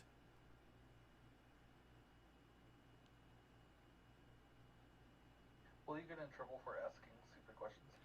No. When you have a rule that to ask first, so, hey, can I Diablerize so-and-so? No. As long as it's not a bit and you're seriously asking, generally they will not get irritated. I would advise against asking to Diablerize people, because asking questions is done publicly. I bet there's many questions that are like, if you ask, you probably die. There are many questions that if you have to ask, you can't afford it. Like, I just imagine, hey, tell me your daughter dead. Actually, you never know. Then again, I mean, you might not be killed by the prince. You might be killed by your fiance. I said I didn't want to be tied down. Now, I understand that we have a thing, and you're trying to get on my father's good side. But while I appreciate you and the things that you can perform, I don't know if I want to be tied to you. Because, I mean, what's your prospects? What do you see yourself in, like, 50 years?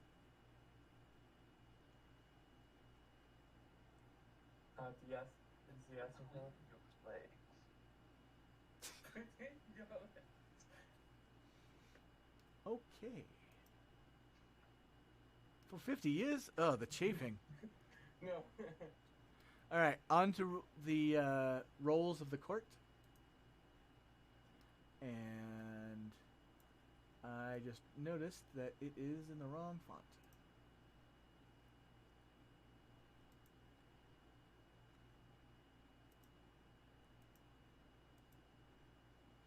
Ta-da! Quick fix.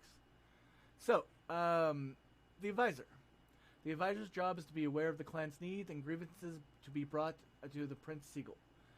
Any new members of your clan to a city are to have interviews arranged by the advisor. Advisor can vouch for a new kindred of their clan for 1 day, less than the remaining nights of the current month. Mostly, that is because everybody gathers at the last night of every month. So instead of, if the person that you're vouching for isn't important, Seagull's not going to want to be bothered when you're going to see each other, in X many days. A clan needs to have at least 3 members in good standing to have an advisor. Who the advisor for the clan is chosen by the clan. However, they choose to pick one. That was a rough sentence. Who is the advisor for the clan is chosen by the clan. However, they choose to pick... whichever way they choose to pick one. Who did not edit... who didn't proofread my stuff? Oh. I believe that's your supervisor's job. That's the problem with getting cats to do things. They're all thumbs. The A&R. The A&R's job within the city is to find and keep tabs on potential embraces within Las Vegas. They have the freedom to set up their own qualifications, but it's suggested that those who have low connections to friends and family and have a useful set of skills to be noted. If a kindred earns the right of progeny, they are required to contact the A&R for potential childs, or at the very least have their preferred choice vetted by the A&R. The A&R also is a person you can go to get retainers. It's not required for the A&R, but generally if you go through an A&R, you'll get a better match. Anybody questions about the A&R?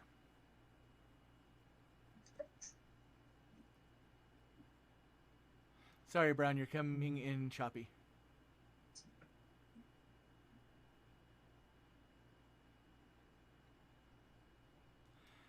The wonders of Discord. Brown, maybe disconnect and reconnect? What are you talking about? Oh, you were coming in choppy, so we couldn't hear what you're saying. Oh, I wasn't saying anything. I just sat down at Sour Patch Punch straw stuff. Okay, it was just hitting the button kind of thing? Yep. Okay, no worries. The champion. The champion is the current undefeated fighter in the circus. They have the pleasure to act as Seagull's proxy in combat if the prince is unable to spare time to fight himself. With the circus, they can choose to kill their opponent without seeking approval of the prince, although they cannot choose to spare the life if the prince has calls for the death of their opponent.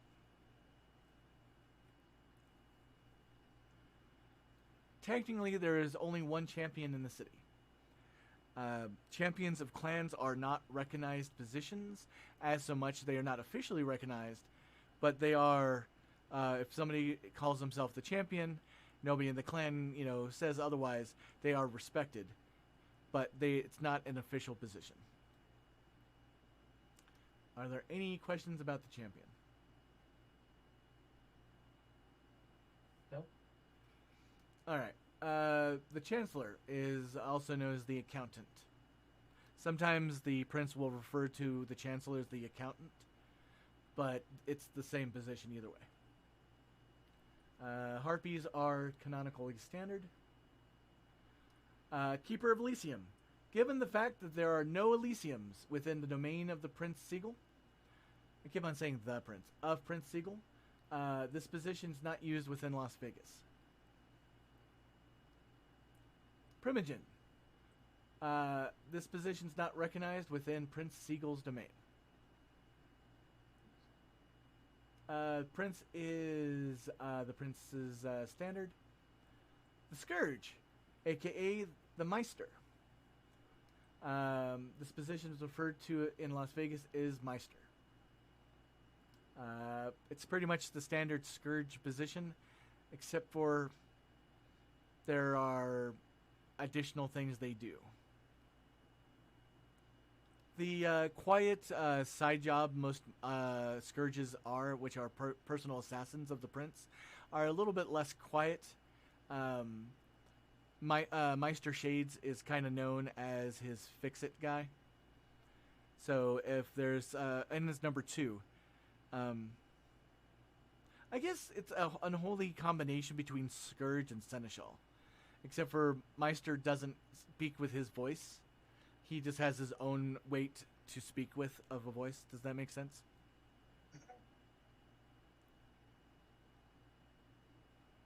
And the sheriff, and within Las Vegas, they're known as the detective.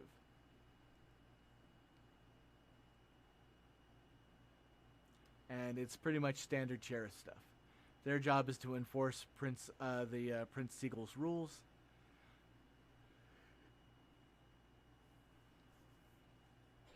And they are not like their Motor World counterpart police. They're not law enforcement. They are rule enforcement.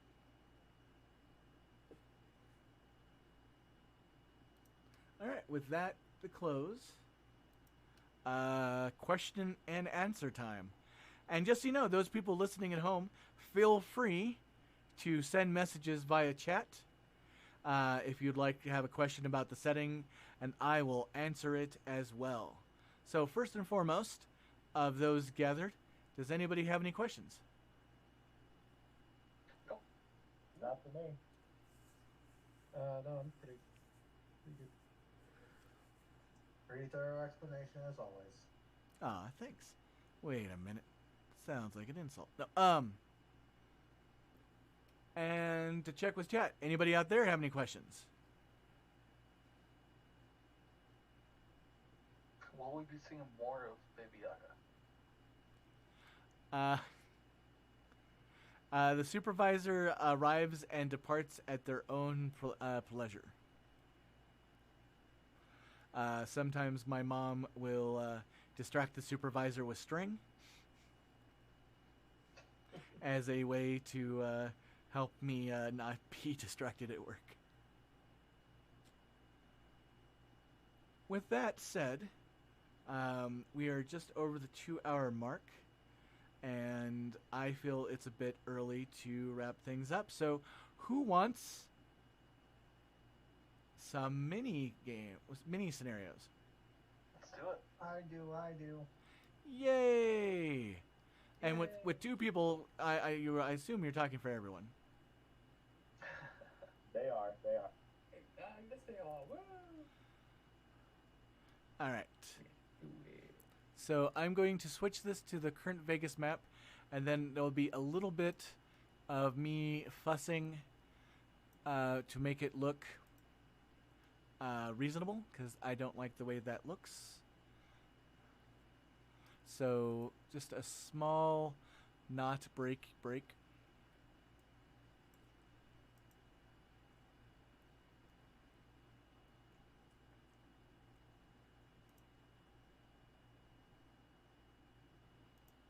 The upside is I think I've figured out this enough to be able to do this quickly, or reasonably quickly.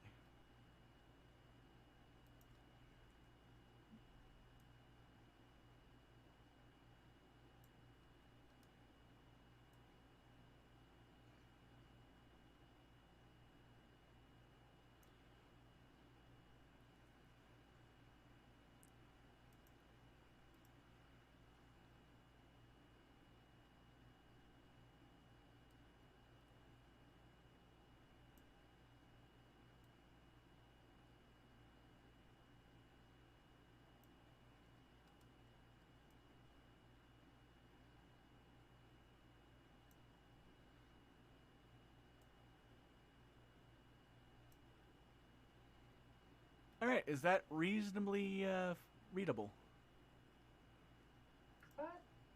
Yeah. Recently, yeah.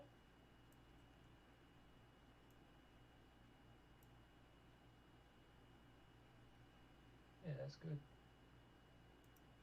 It's good on the stream. All right, the important step is to remember to lock it down so it doesn't get wiggly.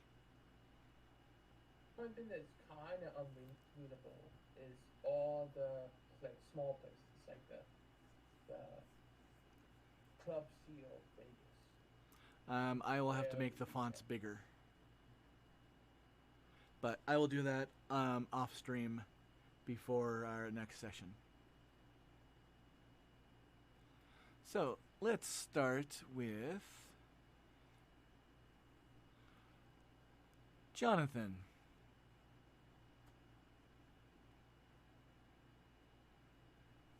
Your sire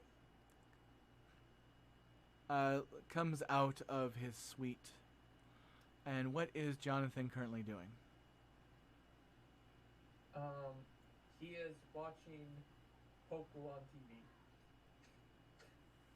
You and your desire to watch this game over and over again.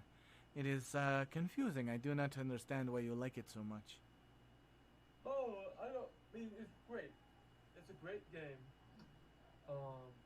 And all the idiots who played so badly, you just have to laugh with them. It's just so great. Well, you are getting on my nerves already, so I have set up a meeting for you to meet other new kindred in the city.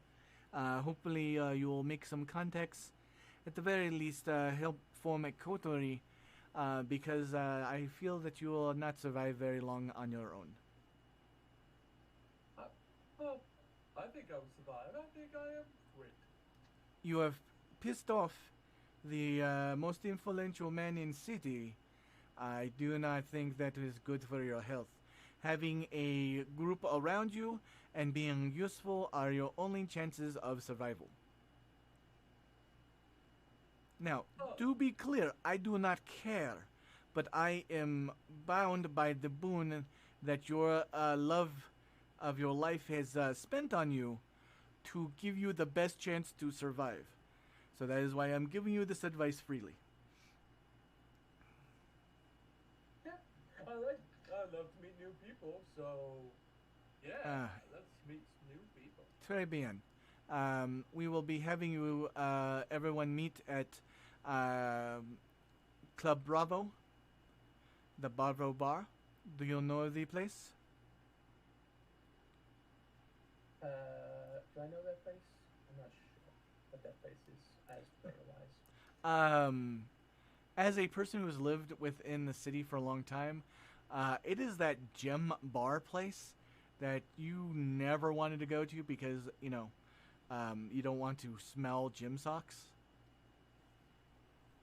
Oh, that BB's, right? Okay. No, I don't know that place. It sounds just dirty. Do you get the impression that this is an optional choice? Put it in your little phone, and it will tell you where to go. Okay. Bon voyage. Jay. Hello.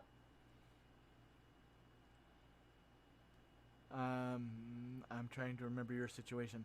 Fortunately, I actually just ran Jonathan's not that long ago, but I'm with Bertha. that's right. Bertha comes out and looks at you. Hey. Yes. So I just got a call from the champion. He wants to form a little play date for his child, and he's invited all the other unreleased people to go and do it. Okay, but do you have to call it a play date? What would you prefer? I don't know. Fangless meeting? Little ghoul school? That's so bad. Okay, fine. Dead. Oh, I got. Wait. It's on the top of my tongue. Licks Anonymous. I hate you. What? I'm giving you alternatives. Why do you hate me for doing what you ask me to do? Alright, asshole. Listen here. You owe me a fucking race after this. I owe you fucking nothing. Now, if you go and do this and don't cause a scene, yeah, we can do some races. No cheating. But that is what's called a carrot. And she holds up her knuckles, her hand, and the popping of the knuckles. And she says, and this is the fucking stick. Okay. And don't worry, it's BB's place. It's really nice. I fought there a few times. Oh, that's good. That sounds like fun. What kind of other lickless runts are gonna be there? No clue. I don't socialize with most of the kindred. It's something Then why do I have to? because I am trying to set you up with the life that I don't have. That's why you're gorgeous and all those other things. I mean, I'm very self-conscious because most licks, are super, super hot when they're all embraced, and I always feel kind of, eh. I mean, I know that I could turn them into a pretzel, but, how many times do you actually get to do that? I don't know. Have you done that before? Oh, yeah. I mean, a little bit before you got embraced, there was this one asshole that, he thought he could, get one over on the prince, and, I was the one that got to set him straight. Oh, that sounds fun. Straight to the morgue. Oh. See, that's called a play on words.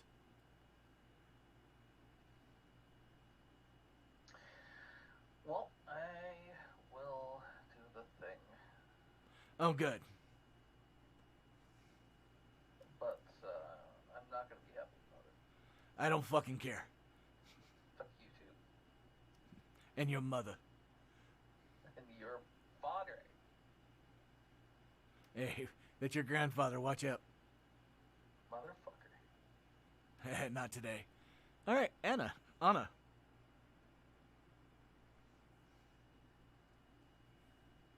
Alright. You were overseen by the doctor, correct? Yes, she decided to adopt me as her child shortly after that. So, she really gives you a lot of time.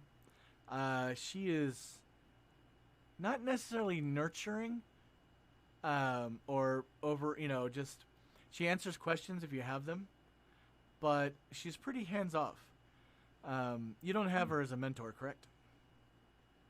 No, mostly because, no XP from last time. Sad. So she will say, "Oh, I have just been informed that there is a gathering of the unreleased. I would ask if you'd like to go, but it's kind of required gathering. So allow me to make the effort to seem like you have a choice. Are you ready?" Yes, I can see the text box popping up already for the required quest. Hey, Anna, would you like to go and meet some of your fellow kindred? She lifts her hand, clicks a box that only exists for her in front, says yes. Oh, good. Here, the address is here. Just remember to enter it into your Google device, and it'll lead you right to the Bravo Bar. Understood, ma'am. And the side quest to sanitize the equipment has been completed. Oh, good. Great job. Oh, that's right. Ding ding. She says out loud. There's a thumbs up from Anna. And you're on your way. And Anna is on her way. Sebastian. Yes. So we haven't done your vignette yet, so I don't quite have a grasp on your world.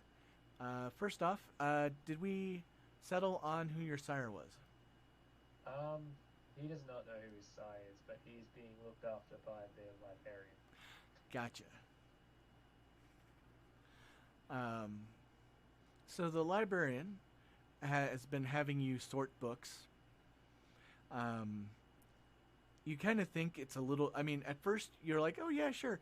Now it's a grooming feeling. Like she keeps on asking you, what section does this book belong in? You are very familiar with the Dewey Decimal System 2.0.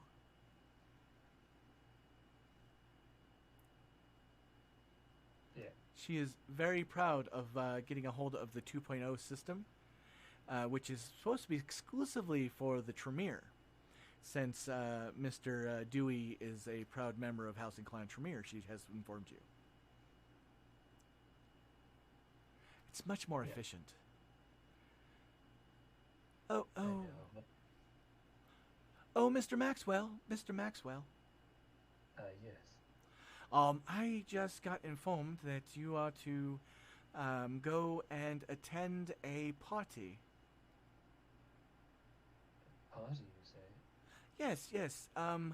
The champion has put out a call for unreleased vampires to socialize with their peers.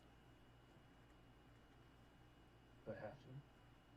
Well, yes, it's compulsory. Uh, But think of it this way. Think of it as a wonderful chance to, what is the business people call it? To connect, negotiate? to connectionate. No, that's not the right word. To form connections. Hubnub. You know what I'm saying, don't you? I believe so. So, since you are unreleased, you're not allowed to trade in boons. It is just part of the rules of growing up, I suppose. However, it says nothing about you getting to meet and know people. What about fighting? Is that off the table, or is brawl? Yes. If you have an opportunity to fight, you should run, because remember, you have no rights, and any things that you do will negatively affect me. And I would not be happy for those. Oh, so brawling's off the table then. Now, I do understand that Miss BB has a ring there, and if you ask another member of your social group and they acquiesce, then I'm certain you could get your pugilistic desires out on each other in whatever homoerotic display of combat that would really sutrify your inner beast. But do understand that these are desires coming from your beast and not from you particularly. You should rise above. We'll see how it goes.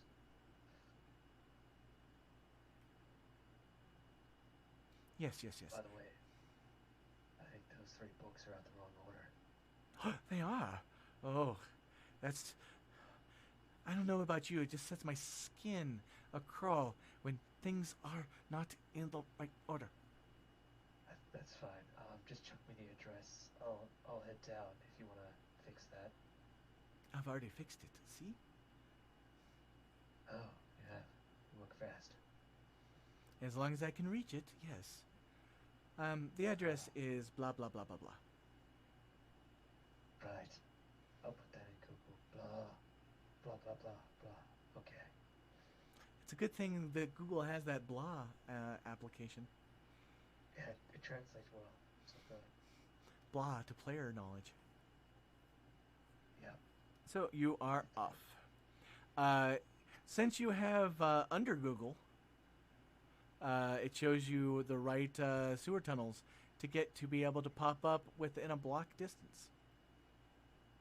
Under Google. Under Google. Nos Google. It's Google. Noogle. Ooh, Noogle. Google. Shrek Noogle. Nah, I like That's it. Noogle. I really like Noogle. If I get high enough tech and computer skills, hell yeah, I'm gonna start Nos Google. Noogle. It's done already. Nos Google. You're too late. It's done. No. I will crash that and then start my own version. That's the spirit. Mr. Max! Always. You have been busy filing paperwork. Love Since you have become a official employee of the why is my brain forgetting that word? been true. I mean, you've since you've become a Ventru, but I was mostly saying you are an employee of the commission board. Oh wow, I'm finally working my way up. Yes, you are Mr. Mars's personal assistant. Oh, still personal assistant. Never mind. It just means you get to file more sensitive briefs. Now, Okay. for those dirty-minded individuals out there, I want to be clear that there is no romantic connection between Mr. Mars and Mr. Dulce. None He is whatsoever, never I promise. presented. He's never offered. It is a very, very business like relationship. Also, he doesn't like men. So he has made that clear to you. If you've ever been even the smallest bit friendly, like the very first night you told him good night. Just so you know, I am not attracted to men, and I respect that if you are, but please do not make this environment like that. You better not worry one bit, Mr. Mars. Oh wait, I think I'm using the wrong voice. I think that was the right one. All right, it feels like the right one. I just wanted to be clear. So, the door opens up. Dulce, Yes, Mr. Mars. you are assigned to go to do a social event with your peers. Sounds good to me. Where's it at? It's at the Bravo Bar. Address is blah blah blah at Blah Street. I see. Any tips to meeting new peers, Mr. Mars? Yes, try to get them in your favor, but do keep in mind that you cannot extract boons from them since you don't have the right to use them at this moment. These are going to be people that you'll be exploiting later. So, go there, make friends, let them know that you are dependable, because you're going to need their assistance to be successful this point on. Understood, Mr. Mars. I'll grab the Aston Martin and I'll be on my way. The Aston Martian's currently in the shop. Did I say Aston Martians? Sorry. Yeah. If you want, you can grab the Porsche. I'll take the Porsche then, Mr. Mars. See you later. And I'll give him a wink. Hey, what'd I say? None of that. Yes, Mr. Mars. On my way. And Mallow from the chat has once again suggested that somebody should seduce him.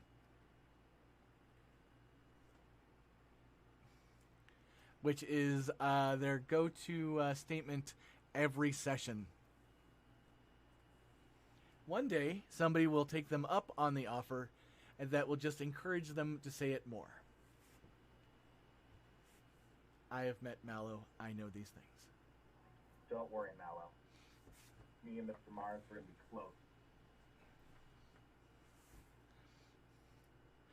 Just remember, it is the prince with the Roman fetish. To the bar! As the players leave their various locations, all of them arrive at nearly the same time at the Bravo Bar. Now, is anybody deliberately arriving late? Nope. You know, I'm just not going to put up the mini-map. I'm just going to leave it here. Interior. A gymnasium that has become that of a drinking establishment. There are a dance floor with flashy lights, a room area for billiards, and a large I can't keep that voice up. I love it, but... And a large squared ring in the center of the room. It's larger than a regular boxing ring, with lights that shine down, and signs, placards around the edge that says, if you enter, somebody will join you, and then you will have to beat them to leave. Oh my god, the narrator's back again. God damn you, shut up.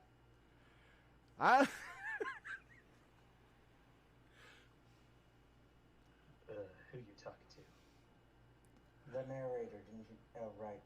Forgot NPC, right. They No. find that the whole establishment has been rented out for the evening, so they have no one to interact with other than the staff.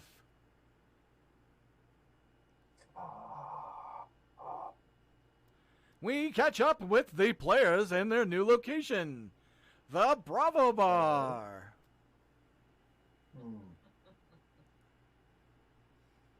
I suppose there might be others who are... I suppose they must be the others who are stuck in this simulation. Brown, this reminds you very much of that time when you were in the Viet Cong, and you went to that one bar with Johnny and Jack. You know Jack, he was from Illinois. You guys just got off shift at the base and went there and slung back those really cheap beers. Damn. Yeah, that's not familiar at all, mostly because I'm about 60 years too young for that, and email, so that wasn't a thing. But good job. It is well known that Anna Hill has a random memory problem, most of the time not even hers. This is the narrator, signing off for now. Oh, God. God, I wish I could drink alcohol. You can't drink alcohol? Not without love it. drinking it from someone first. Now that I've gotten that let voice me down. order some alcohol. This place better have some alcohol. Who the hell are you people? I'm on the hill. Malk. Right, you're on the hill? On a On the hill. On a hill. A-N-N-A. Space. H-I-L-L. On a hill. Okay. Mm-hmm. Hello. Hello. Oh. You're ugly. You, oh, God. You're like the ugliest thing I ever saw in my life. Oh. Like, Oh, you're not much better. That's Hey, very hurtful. I am Pretty very... sure I like to think I'm on the nicer looking of the North, but Like, okay. like, if you took the ugliest thing I have seen and fucked it and made a baby with it, it would still be uglier. Like, And Oh, you must God. be a Toreador. Am I oh right? yes, I am Jonathan Daniels. He bows. You know? Can I kick his ass? No, I don't Eric think this King of the Rain. Hey y'all, my name's Jay. Tis a pleasure to meet you. And she does a little, fake curtsy. Oh, wonderful, wonderful. Claps. That's hot. Pleasure to meet you, Jay. I'm Sebastian. Are you supposed to be all formal about this? But I don't Hell if I know. Fuck it. Uh, Who wants to be formal anyway? This is true. I didn't bring my best suit, so probably not. is this your best suit? Oh, God. No, I said I didn't bring my best suit, so probably not. Oh. It's your best suit. Is that a thing? Are you saying we're not worthy of your best? I'd pick this guy up and drag him into the ring. Does that count? Do I Hey, get to kick his now. ass then? I don't want to fight. I just good conversation. I don't know. Hell, I'd be up for a fight. alright. Alright. All y'all who want to fight, get in the ring, and I guess we can. Just The rest of us destroy can both continue on with it. Why are we fighting already? I don't know, because like two people want to fight, one person is pissing them off. I don't know. I just want to hit the Toreador with the ugly stick. Well, I mean, you wouldn't be the only one, but What is the ugly stick? Do you have a stick that's ugly than you? Oh, it's this giant concrete bar that I'm just gonna smack your face with it. Oh, I see. That does make someone ugly if you smack them with a large ball. You wanna test it out? Need a subject. I'm good. All right, calm down, everybody. This is not. Let's just let's stop picking on the Toreador. If he even exists, because we all know Toreador are fake. I'm fake. What does that mean? Toreador as a know. clan doesn't exist. It's fine. I'm not being rude. I'm just telling the truth. I haven't heard that one before. What do you mean by that? oh dear. Toreadors Well, are fake fake. can speak. Listen, Toreador, I like you. I really do. But I think you're digging yourself a very, very deep hole right now. That's people. People often say I do. But you know, it's fun to be in the hole sometimes. Yeah, but only if you're up to risk. Whatever Wait. you've got. You're Jonathan, aren't you? Yes. Yes, I did say Jonathan. You're that gambler. Ah, you know me. Yes, I am a gambler. I love being down the hole and jumping up to win. That's the best game you can have.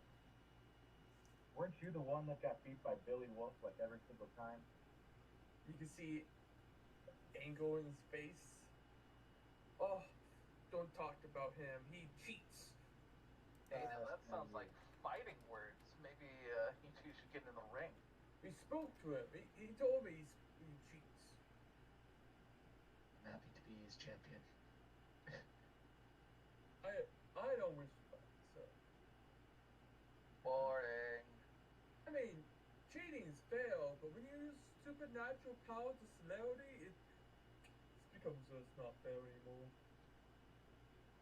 Well, this is true. However, you still lost. A loss is a loss. No, Very I funny didn't there. lose. He cheated, so I didn't lose. No, a loss is a loss. Did you or did you not leave with the money? I mean, I often leave places with money, so still won in that aspect. I have no interest in fighting the Toreador anyway. I'm just making the statement. Drawing the connections, so to speak. Yes. I'm just saying, there's gonna be a day I'm gonna hit this Toreador with an ugly stick. It might not be today, but there will be a day. That sounds like a threat. It's not It a is. threat. It's a promise. Jay will clamber up into the ring. Well, let me describe what you guys see as you walk in. Because this banter started out in the parking lot, and then when you went through the front door, there is a bar that is directly to your left. To your right is actually free weights. Looks like they're actually in use, not at the moment, but they are not just for show. In the very center of this large building is a large ring with the signs that the narrator said. To the left of the ring is a dance floor. It's currently not active, but there is a castle-like cage where the the DJ sits. That's high enough that when people yell at him about what they want to listen, he can't hear you. And then on the other side of the ring to the right is a row of 3 pool tables. Also currently not in use since you guys have the full run of the place. In the very back portions on the left back corner, there is a raised area that has chain link and barbed wire fencing around the outside of it. That's clearly the VIP room, and there is a long hallway that's lined with that chain link and barbed wire at the top this is the line for people who want to get in. And then at the end of it, there's a small little gap that the VIPs can just walk through without needing to do the line. And that's slightly above eye line, so people can sit up there. That place has lots of very comfortable seating, solo seating and benches and the like. And so on and so forth. The back center is just open space, but part of the back right looks to be a private office area.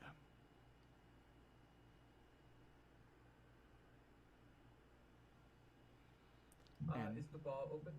The bar is open, and there is a bartender. There are maybe 4 or 5 people wandering around that are dressed as staff. Jonathan goes to the bar. Oh, it's a whiskey. Yes, sir. Give me a whiskey on the rocks, please. Yes, sir. Matt, did you say Jay's getting in the ring?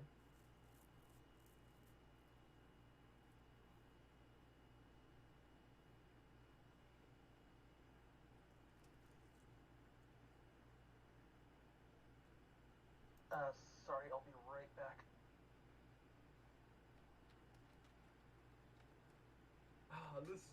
This whiskey is delicious.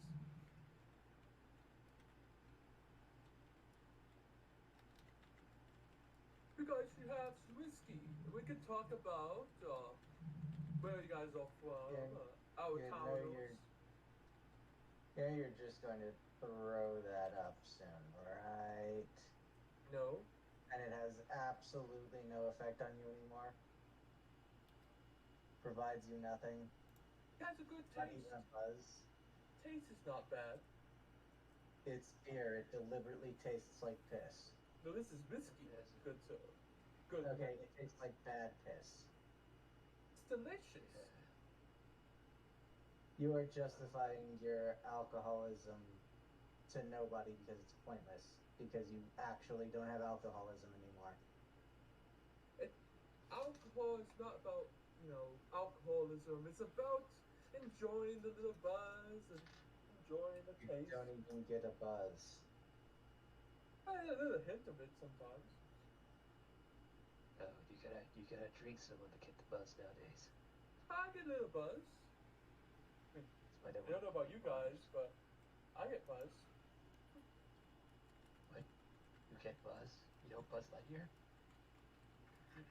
Buzz. Is there a flippin' space expansion pack coming soon? No, that'd be annoying.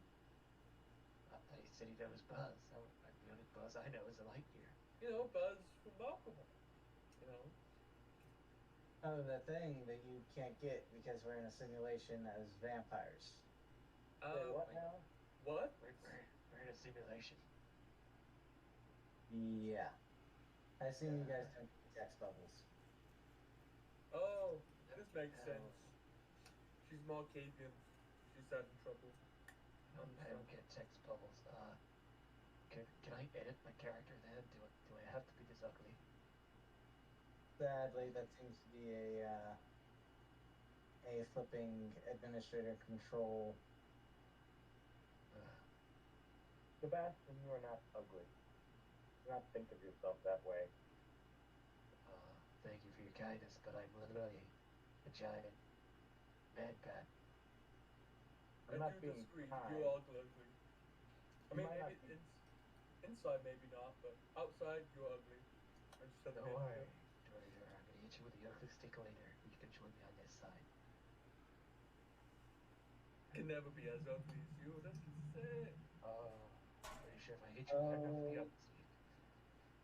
You'd be surprised what third-degree burns can do. It can Well, smack you a couple hundred times in a stick, maybe drop you in a vat of acid for a bit. well, this is a great start. Feel Good to meet amazing. everybody. Oh, so Yeah. violent. You know? You can just Well, talk crap, you know? well, you're insulting the other person, and like, here's something my dad taught me. If you don't want to get punched in the face, don't insult someone. Is your dad real, or is he a part of the simulation too? That's real. I think that's just their backstory. You know? No, I'm not playing a character. I was forced into this terrible game against my will. Right. Is anybody gonna jump in the ring? I feel like a bit of exercise. I don't know if combat is particularly my strength. I could show you a thing or two. I'm I not want to see you particularly, guys fight. Fight! Fight! Enjoy I'm not your fight. particularly skilled, but let's go. Alright. I'm assuming we walk over to the ring. So, Max, why are Yes. you being so nice to this? Getting his hopes up for his attractiveness. I'm not increasing anybody's hopes. Everybody has a different way of looking at themselves or how they are viewed by the world. Just because he might not be beautiful to society standards doesn't mean he's ugly to someone else. I mean, you are a toreador without a true heart. All you do is gamble. What? What are you saying? I have a true art. Gambling is my art. Jay will say art. From what I know, art evokes emotion. Does your gambling, does your gambling decide to do that? Oh yes, all the time. See, emotion is not just the showing of emotion. It's about the hiding of emotion. You see, when you play a game, you get a good hand, and you get excited because you have a good hand, but you need to not show that. So you try and force to make others not see those, and that is what makes art.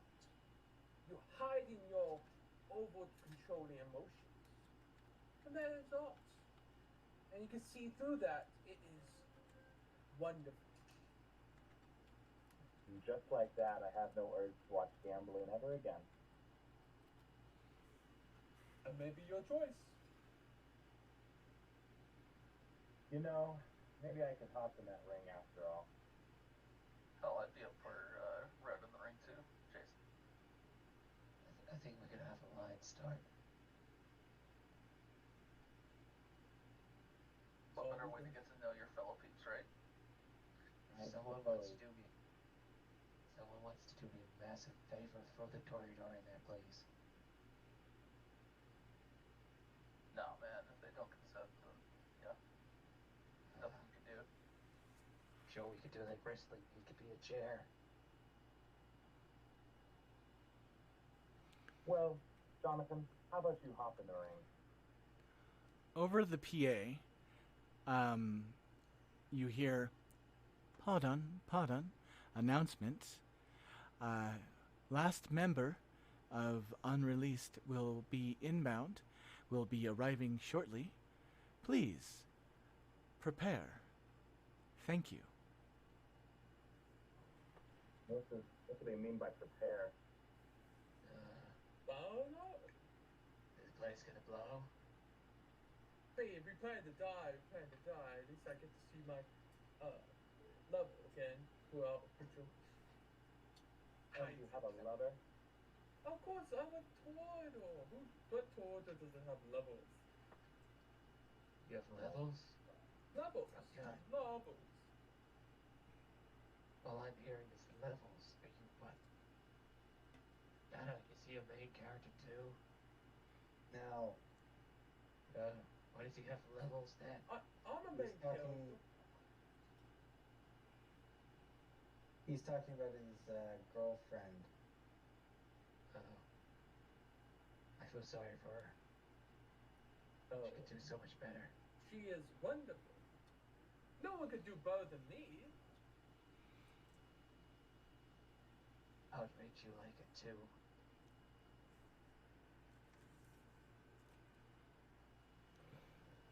I'm not in the business of rating anybody, but you would not be on the top of my list. He's like a 2, I'm a 5. So good. Who's the 2 and who's the 5? You're a 2, I'm a 5. On the ugly scale? No. On the charming scale. On the charming scale. I see. Yeah. How? Are you part Malkavian?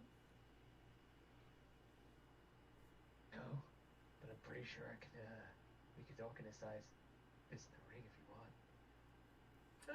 I don't do violence. What's the saying? Might makes right. We have no disagreement here. Yeah. And we are just children. We cannot make the might make right situations yet. Jonathan, if you are to earn respect among anybody here, you're going to have to hop in that ring. You've already spent most of your social grace. This would probably be the only way to fix and or correct it. What do you mean? It means I am a- you actively aggravated everyone here so far. Why? I only aggregate the thus what? Being a jerk aggravates us. Oh, that's oh. Yeah. How about this? You jump in the ring with me now, and I might play cards with you later. Oh, a deal. We're top cards. No, blackjack. Whatever. If this is a might close it, you will. If you can win, maybe. Oh. Now you're changing the deal here. You said No. if A five. and then if I say this old, I don't know if I can trust you there. Fine. I'll even throw money in. Oh my. Money. From the back office, a very attractive gender-neutral individual comes walking out wearing a striped uniform and goes and takes a seat next to the boxing ring. Who's this person? And who might you be? Oh, me? I'm Sam. I'm the referee here. We have a referee? Well, there was mention of a fight, and so we here at Bravo take such things very seriously. So if there's going to be a fight, of course there'll be a referee. We're not barbarians, are we? Okay. Alright, well, you two, get in. Wait, did you say your name's Sam? Why, yes. I think me and you are gonna get along very, very well. Are Is you it, particularly friendly with Sam's? Oh, you just sound like a classy person. Oh, why, thank you. Also, if you hate this Jonathan guy, that's just even better. Alright, well, why don't we get you two in the ring so you can, you know. Well, before we do, what is the rules of this fighting week?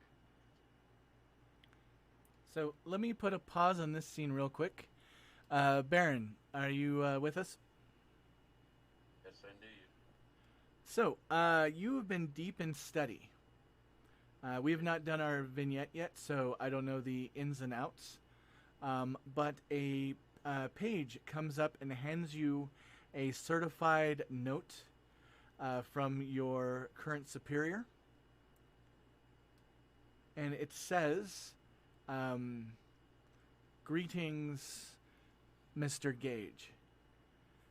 You have been invited to a gathering of your peers at the BB Bar at 11 p.m. On today's date. You are expected to attend. A car has been ready for you and will take you directly there. Signed, I have forgotten the names of my characters. Your superior. All right. The time was an hour ago. Oh dear. The page, who is new, just shrugs. I got lost. That's okay. You'll make mistakes. Signed Anna Bernard. I'm gonna go now. Thank you for the letter. So, in the intermeeting time, everybody has done the things they have. You arrive at a dingy bar. Your character might or might not have heard of this place, depending on how much time you've spent within Las Vegas. It is the sports bar that's more sports than bar. And the town car lets you out front. And the person in the front says, "Have good time." Oh, great. You are interested in my safety. Wonderful, wonderful. Well, you have a good evening as well. Will return when called. How do I call you? With phone, and he drives off. Oh, I don't think I have his number, but okay. The phone that the Tremere have provided for you does have, it says Goober service. Good. How charming. Okay, alrighty. So you enter in. Baron, I've described the Bravo Bar to you in another game, correct? I believe so, yes. So that's what it looks like. You enter in, and everybody can describe what's going on. I guess I could describe him a little bit. You see a very attractive man,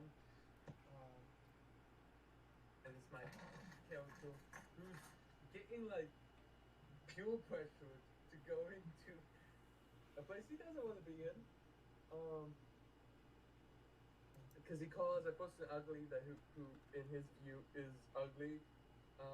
That's not nice to say, but it's true. It's true. It's the truth. And so, yep, that's pretty much it, really. Am I missing anything?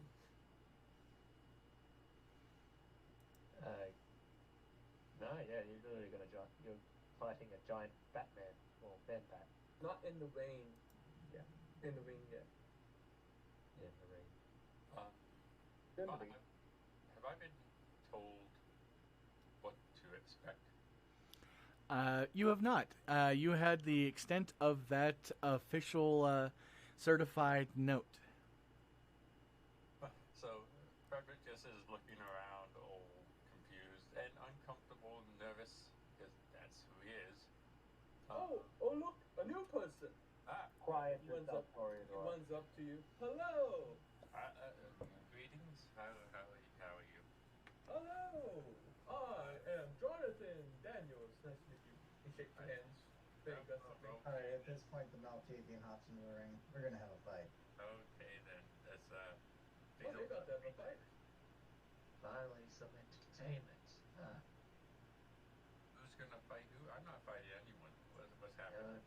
Calm down, you guys. It's me and Anna. We're gonna have a bit of a, I don't know. It's Anna. My apologies. Sorry. I'm new to this pronunciation thing. Words are hard. I understand. Yeah, well, if you look like this, it's even harder to talk. So Is it? Okay. I'm just gonna go let you say. I'm not judging you. I'm literally a giant Batman Man bat is better correct. That's one of my favorite combos when I was a child. A man bat. Nice. I did. Comments were great. Yes. What's Hey. happening? Anyone want to take bets on who will win? Oh, I bets. have bats. Bets. Yes. I'm very confused. Okay, I was told to come here for some purpose. Yeah, to hang out and shoot the shit. Socializing, yes, that's a thing. I bet 500 on what was Sebastian for winning. I'll take that action. I'll bet 500 on the hill. Mm-hmm. It's a good one. I'm not betting anything. But do something about gambling. You don't have to pay too much. You just have to Yeah. gambling. I prefer not to. I bet 2,000 on Sebastian. Holy. Yeah. Okay. Ooh, 2,000. Big baller. Yes. And to add to my pool, I bet that if Sebastian wins, that Jonathan will be forced into ring with Sebastian. I feel like I don't bet against that because I don't want to go in the ring. I don't know So who the name you really of can't any of you force are. me to go in the ring. I can't force you, but if you're a man of luck or a man of karma, you would be willing to take my bet. That's a good point. You know, if you could agree to the deal, then you'll have to go in if Sebastian wins. I mean, only if I'm betting against it. See, I'm betting that he will win. So the You've only already reason placed why your I bet. should lose, Oh, you can have multiple bets. maybe if you bet it against him, then maybe I will. If I lose, I will have to do it. If you bet that Hill wins with him, then regardless who wins or loses, you win and come out on top, right? Sorry to interrupt, but I don't know what any of these words mean. I don't know who any of you are, so you're talking the words. I don't know who you're talking to. Sorry. Well, Sebastian's the Nosferatu, we shall point to Okay. the man bet. Anna Hill, or Anna Hill, is the Malkavian over there, and they're about to get in the ring and get to fighting. The Toreador over here, what's your name again? He looks at you with a hint, like a subtle hint of "fuck you," as possible, and he says, "Oh, we told him, good sir." Okay. Refuses to get into the ring. They're a gambling kind, though, so we're trying to see if he'll gamble getting in the ring or as part of the deal. You are? Yes. If I lose, I will go, but you must bet against me, which you're not if you're betting that he will win. How about this, Jonathan? You fight me.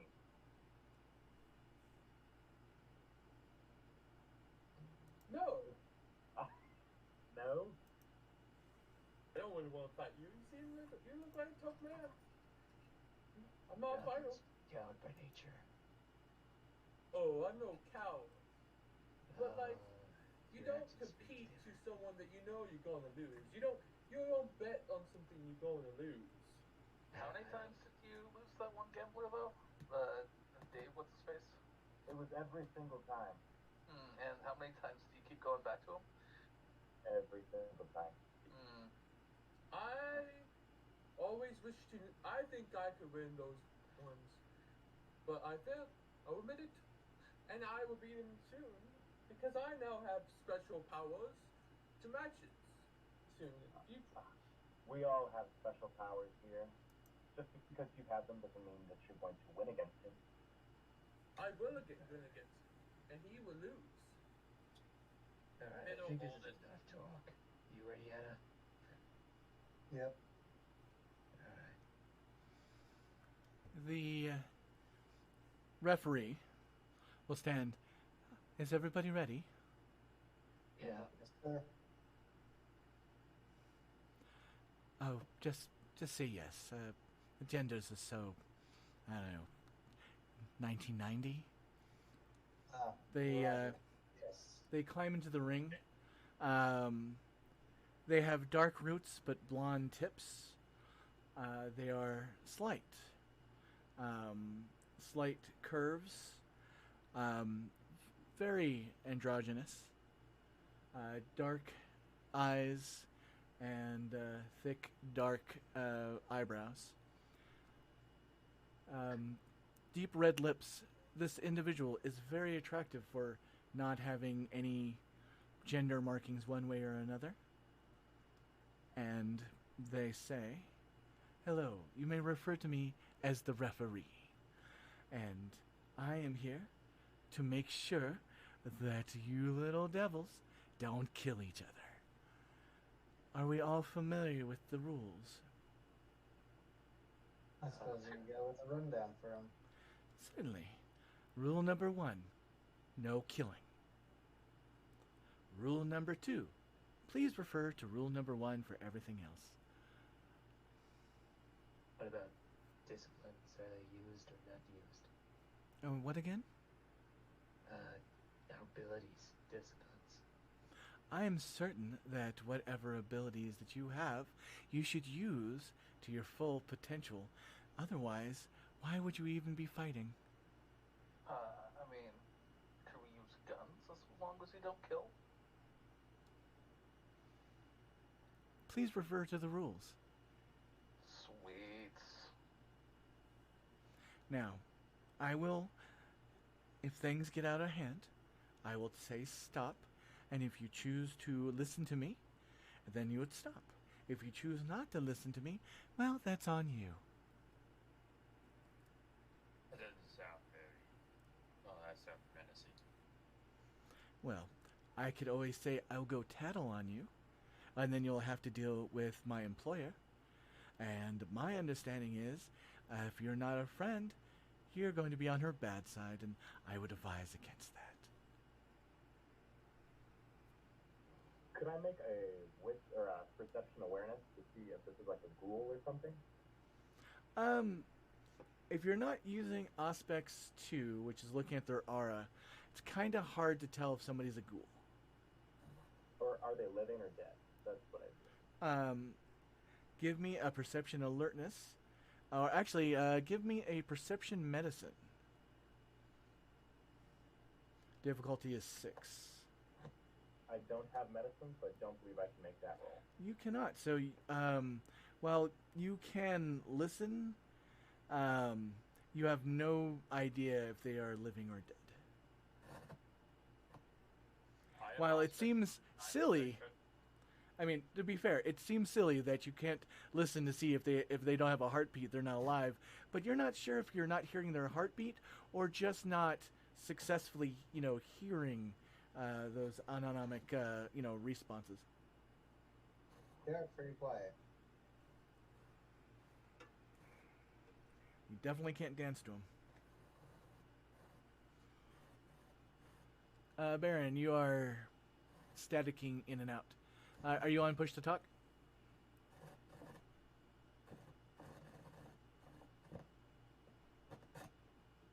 Baron? Oh my. Oh, it got worse. It got worse. Can you mute We're him? losing him. He needs a medic. Baron, you're with us?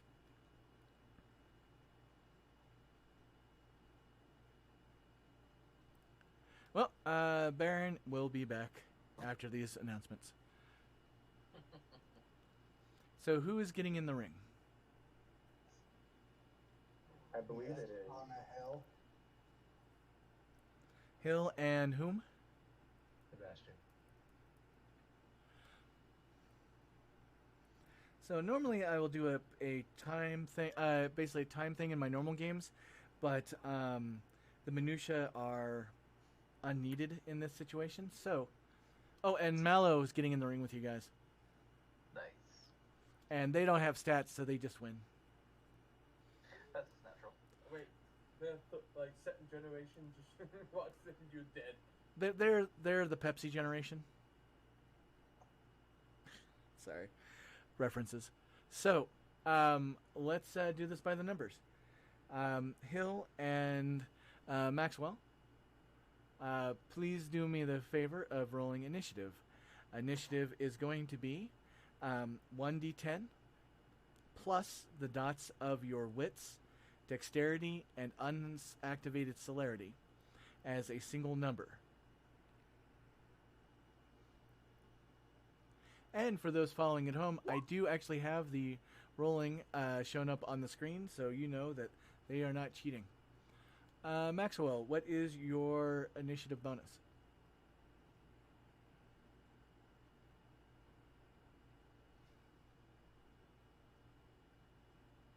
I'll be 13.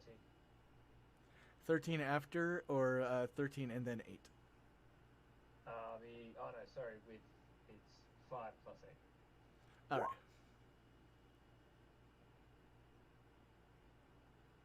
And Hill rolled a 10.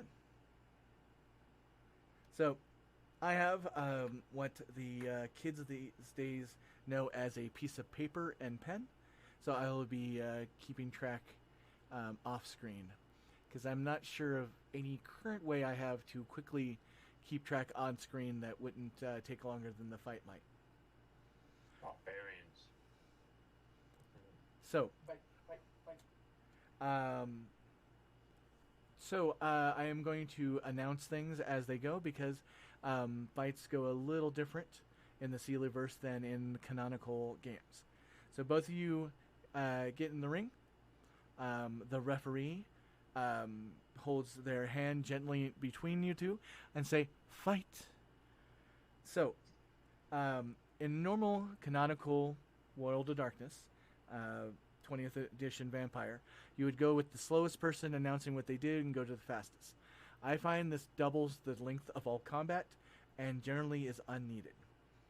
On top of this, the only other house rule I can think of off the top of my head that will be prevalent is everyone gets a chance to dodge as long as they're aware of the attack.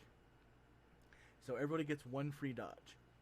With that said, Maxwell is quicker and gets to do your choice of attack. So you guys are about 6 feet apart. And what is Maxwell doing?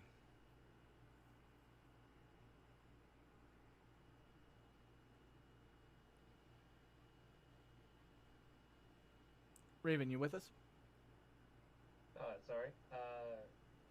Sebastian's gonna run up and grapple. All right, you make a move action, which you are well within range, and now you grapple. Now, what type of grapple are you doing? Are you doing a clinch, a hold, or a tackle? Go hold. All right. Holds do not do any damage, but it does prohibit the person from moving.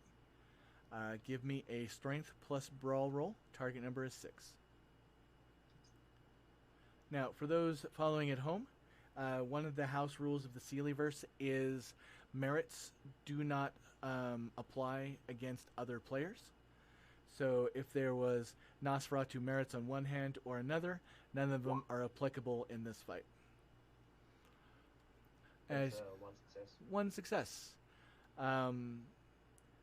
Hill, would you like to attempt to dodge? I would.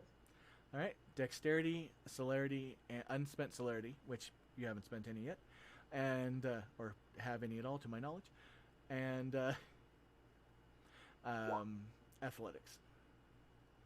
That is 2 successes, so you do avoid the grapple, and another of the rules about dodging: for every success that you have, you can move 1 quote-unquote square away. So did you want to move away or stay in close combat range? Stay in close combat. All right. It is now Hill's turn. I'm gonna try to hit him. All right. Just a general swing, or are you calling for a location? It's just general swing. All right. That is 3 successes. with 7, 6, and the 6. Mr. Maxwell, would you like to attempt to dodge?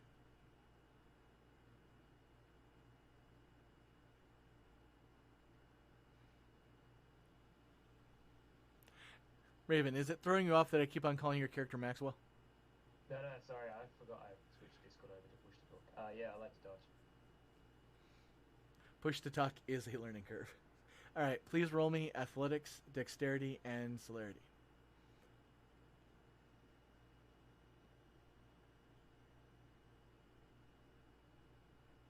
And looking at the stats so far, I don't feel as bad as I thought it would be.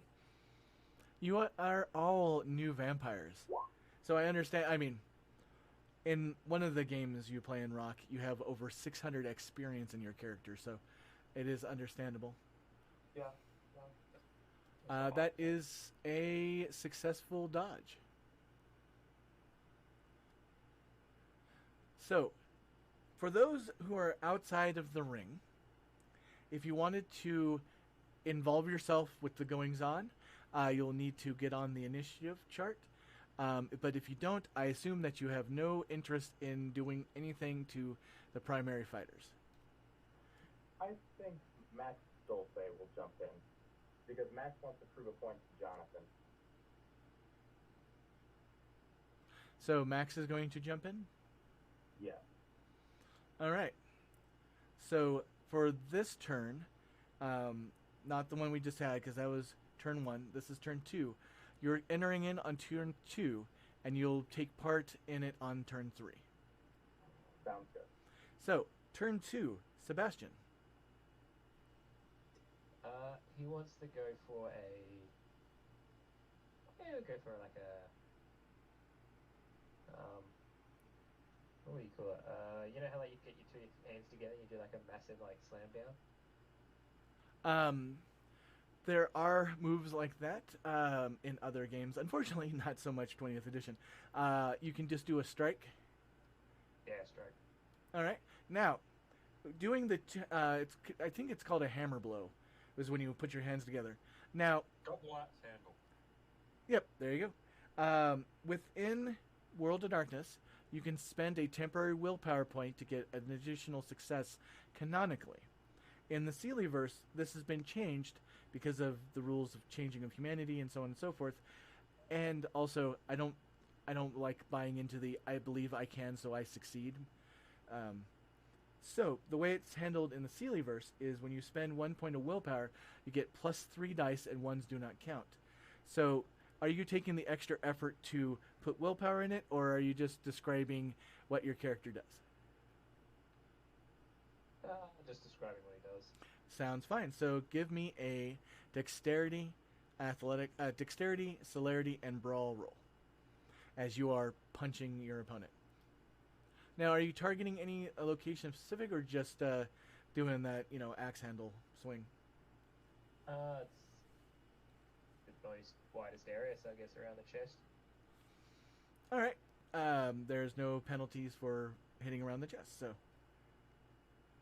give me that roll. Now, do either of you have any specialties for this that might be applicable? No. No. All right. That makes things more expedient. So, 2 successes. And Brown, not only do you fail to block, you actually lean into it. So that would be 3 successes connection. Because that's how I handle dodging, failing a dodge, is you dodge into it. Who hasn't done that in a fight? So the first success connects, and then it's +2 successes. So it's going to be strength plus unactivated potence +2 dice.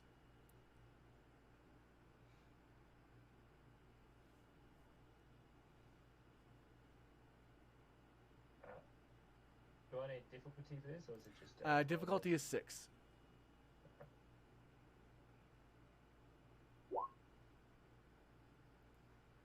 And that looks to be 2 successes, unless you have a specialty.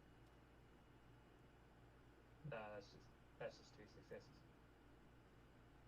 successes. 2 successes, unless you have a specialty, which counts the 10 as 2. Oh, sorry, no special.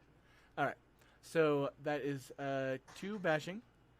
Brown, please roll stamina and fortitude. So ones do not take away from damage, and ones do not take away from soaking. It's the only time that ones are ignored in this regard. Well, technically initiative, but that's its own system. So you soak 1, so you take 1 point of damage, which Which is then half. correct. Is that, do we go down or up? Half down to 0. Gotcha. So there is a connection of flesh, but of no difference. Okay. Hill, it is your turn. And she's going to try to strike him again. Is it on the third turn yet? Are you also trying to climb into the ring? No, he doesn't climb in, but still, I want to join initiative. Fair enough. Yeah. So- Jay will as well in the third round. All right, we are not there yet. What was your maneuver, Hill? She's just trying to strike him. All right. So that is 2 successes. Sebastian, would you like to attempt to dodge? Yeah. Okay, give me that roll.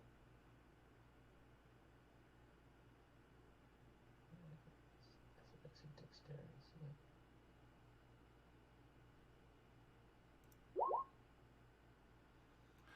it? You successfully dodge. You got 1 additional advantage. Did you want to move away or stay in close combat? Stay in close combat. All right. Now it is the top of the 3rd round, and 2 people seem to be getting involved. So, Jonathan and...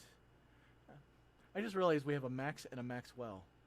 Max, Just call please... me Mr. Dulce. They call me Mr. Chips. Would both of you please roll me your initiative? Do you need me to go over what that roll is?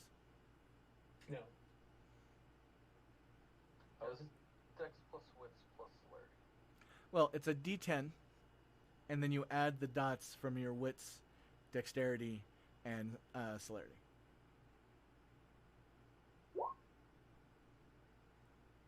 Net 1.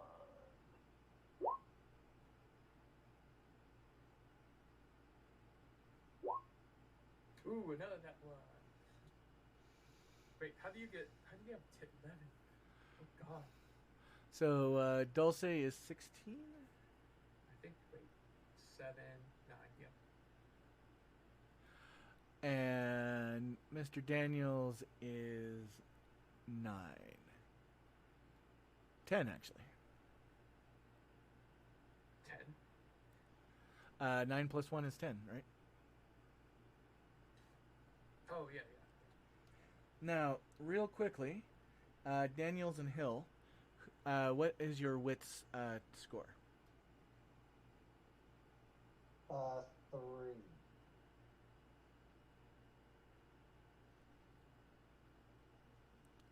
Rock, what's your character's wits? 3. All right, then what are your Hill and Daniels? What's your dexterity? 3. 4. All right, so 2 celerity. the new I guess that actually also adds to that. So it is going to be Dulce, Maxwell. Keep on remembering to not mix first and last names. Then Daniels. And Hill. So, at the beginning of the 3rd round, Mr. Dulce, you successfully climb into the ring. I made a bet Sebastian would win. So, I'm going to have to go for Anna. So, or I'm going to go for Anna, yeah. We'll go for Anna. Or is it Anna? Am I saying it right? Anna. Anna, I was right. Okay. So I'm going to use my Presence 2 ability, which is Dreadgate. All right. So I would roll a Charisma plus Intimidation equal to the wit and courage of the victim. All right. Miss Hill, what is your wits and courage?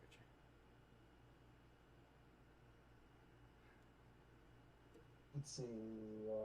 I love that you. First thing you did was Dread Gaze, and my first thing is also gonna be Presence. Like, Would my specialty of Forceful apply? In this situation, just because it's player versus player, I'm going to say no. Okay. Keep you all in the same. All right, so plus 3 dice, ones don't count.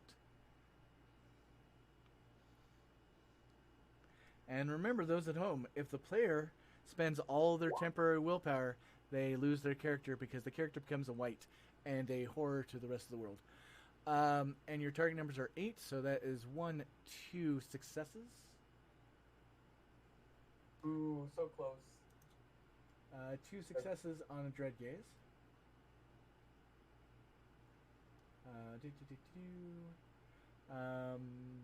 Successes indicate the victim is cowed, while failure means the target is startled but not terrified at the sight. 3 or more successes, that means they run away in fear. Victims who have nowhere to run do horrible things, blah, blah, blah. Moreover, each success subtracts 1 from the target's action pool next turn.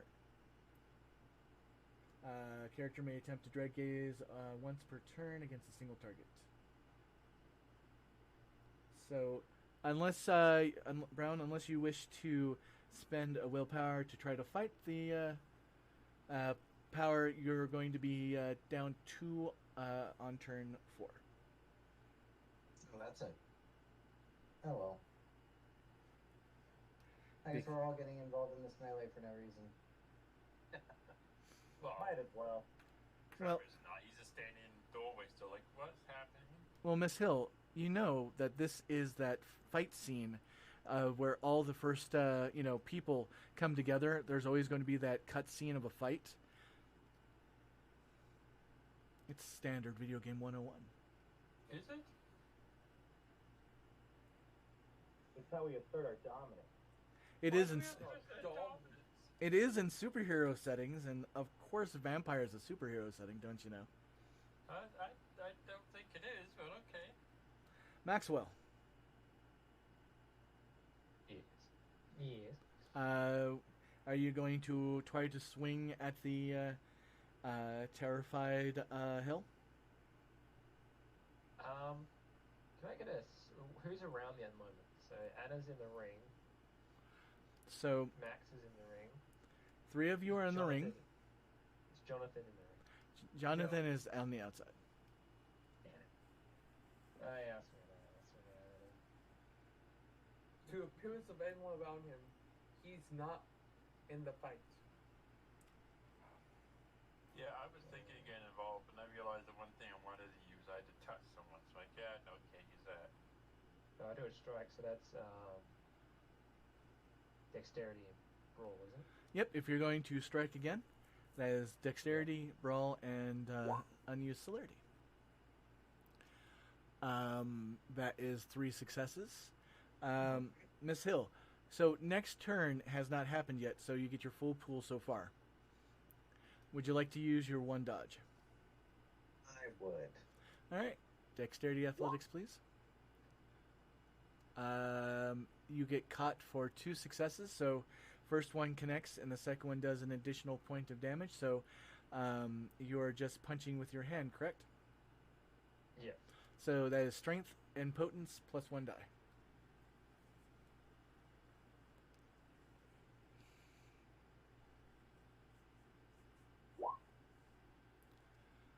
That is 2 bashing. Thank you.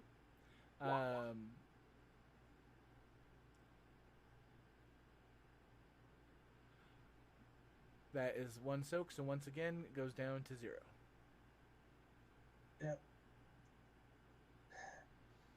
And thank you so much for Hippie Pimp. Thanks for joining us. Alright. Welcome to being in the middle of a vampire fight. That was Yep. Maxwell. Daniels, what do you do, Mister? It seems like you're the manager in this scenario. I like to. First thing I like to do is spill one blood to give me another turn. That's spinning slowly. All right, so you're spending a point of blood. What that does is going to drop your initiative by 1. So you're now at 9. Am I below someone? Yep, you'll be below Hill, but you are at 9.11. So yeah, then So- now it's Hill's turn. All right, Hill. Alright, I'm going to spend a willpower. Fuck. Well, Just went down. Oh, yeah. Demontation. Nightmare. Yes, nightmare. In the Seelie-verse, the discipline of dementation has been replaced by the port of Nightmare from Chronicles of Darkness, which is normally a Nosferatu discipline, but it is a very apt replacement for dementation. So, what is Miss Hill doing? She is going to be using Nightmare, level 1. So, let's see. This is going to be at the guy who tried to frighten her. oh man, Yeah. What's your current willpower? 7, and my merit doesn't apply, so yeah, 7. And that includes what you spent? Yep, that includes what I spent. Nice. Yeah. All right.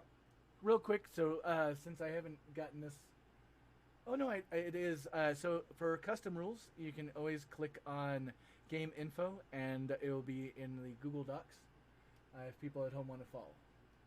So it's going to be manipulation plus intimidation versus the subject's current willpower, and that looks like 2 successes, 3. What's your current willpower? It's 3 successes. 7. 3 successes. So, success.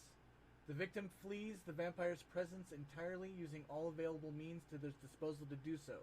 They continue fleeing for 1 turn per success rolled, and will not come in sight of the vampire for the remainder of the scene. Is there a willpower I can use to avoid this? No, Or- this is Nightmare. This is not Presence. Just like So, say, So, to describe it, first thought, monstrous continence. The true faith of the vampire is a frightening thing. Indeed, made all the more terrifying by the assistance of his entirely unsuitable nightmare power. Terribly unsubtle nightmare power. Rating is hard. When a kindred activates monstrous continence, they do so in conjunction with a fiercest baring of fangs and a raspy, malevolent hiss. The result of the visage is most foul, and one that can make the most stalwart foe coward at the vampire's feet. So this is clearly supernatural. It is, but luckily you guys are in a privately rented place, so it is a quote unquote safe place for these type of things. So Yeah, fortunately, there's a built-in masquerade protection in it. To cameras and videos, it's no more frightening than any special effect. Yep.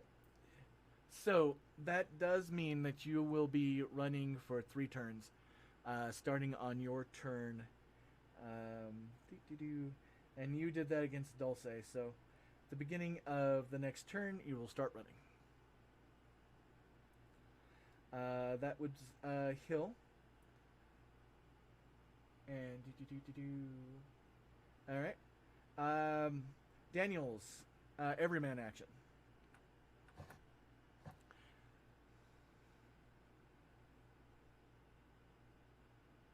like the first thing I do is pull out my katana. Okay, so you draw your katana, which is a full action unless you're trying it- to quick draw. Okay, is it able to do, can I do like presence and pull out action since it's not really a physical thing? So you can attempt to quick draw, but if you actually, I think in this case, quick draw is something you do before you attack with the weapon, but this is doing two actions. Yeah, I don't plan to attack this round. I plan to use presence this round. So, Could I pull it out and then do presence, or have either one, or quick draw? you could draw your weapon. So, with this case, if you wanted to do drawing your weapon and doing a presence, it would be a split pool. Actually, you cannot split a pool. You have activated celerity. Celerity prevents you from splitting a pool. So, unfortunately, you can choose to draw or do a presence action, one or the other.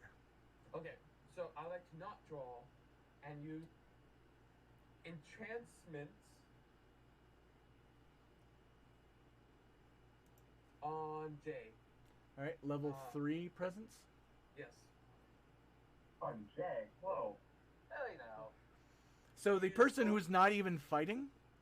It's going to command them using the entrancement to Well- attack that mad bat Well, in his own voice. so let's take a couple steps back. So you're using level 3 presence. So Wait, isn't Jay already in it, or am I mistaken? no. I did say that I wanted to get in, but I think Sealy missed that. Oh, I'm sorry. I did miss the because you were the one person that was one of two people that were rationally standing outside. Yeah, I'm just like, what? So No, if you and you chose to go in on turn 3. It was, yes, turn 3. So turn 4 means you're climbing in, and that means turn 5 is when we will get you into the order. Cool. So you are currently this turn getting ready to Outside. climb up. oh, okay. So that still doesn't change what Daniel's actions could be. Do you still want to try to enchant them? Is entrancement noticeable? Definitely noticeable by who's under it. Who's under it? Yeah, but besides that, no one else. Well, here's the description. The power bends other emotion, making them the vampire's willing servants. Due to what these individuals see as true and enduring devotion, they heed the vampire's every desire.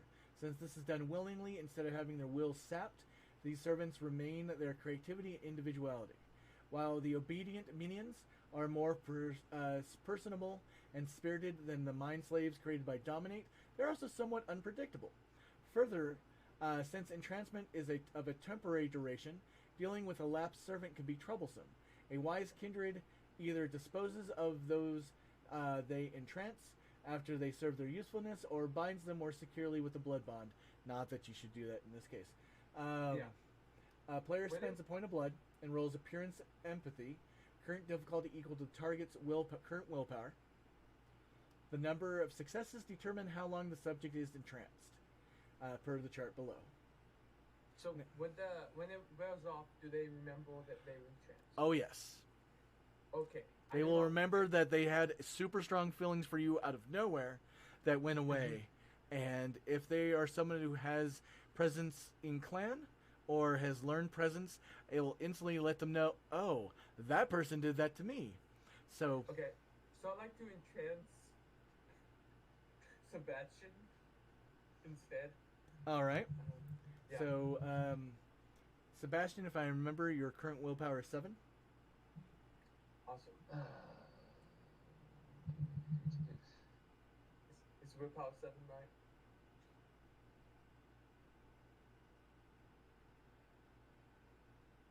My willpower is 5. Awesome. What was that, Raven? Willpower is 5, okay. I'll So, just spend willpower on this. all right. So plus 3 dice. Appearance, empathy, plus 3 dice, please. Oh God, Sebastian, no. Was it? That is Empathy. yes, appearance empathy, plus 3 dice. Did I not say? Did I not say appearance What empathy? difficulty? What No, difficulty? I rolled. Oh no, this is what he's rolling to affect you. Oh.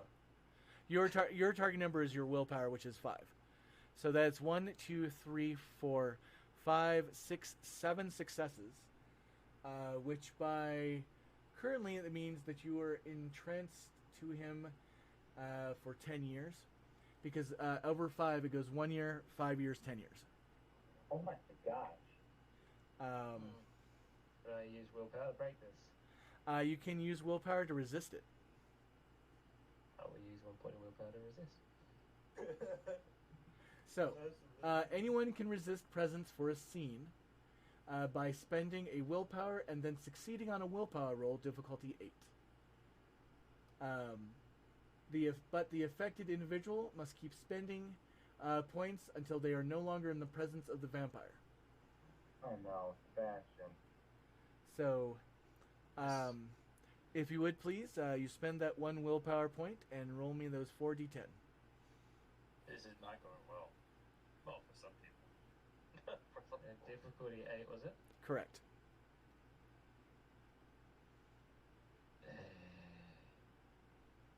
That is a botch. That's a bot. No. So, No, he wants to murder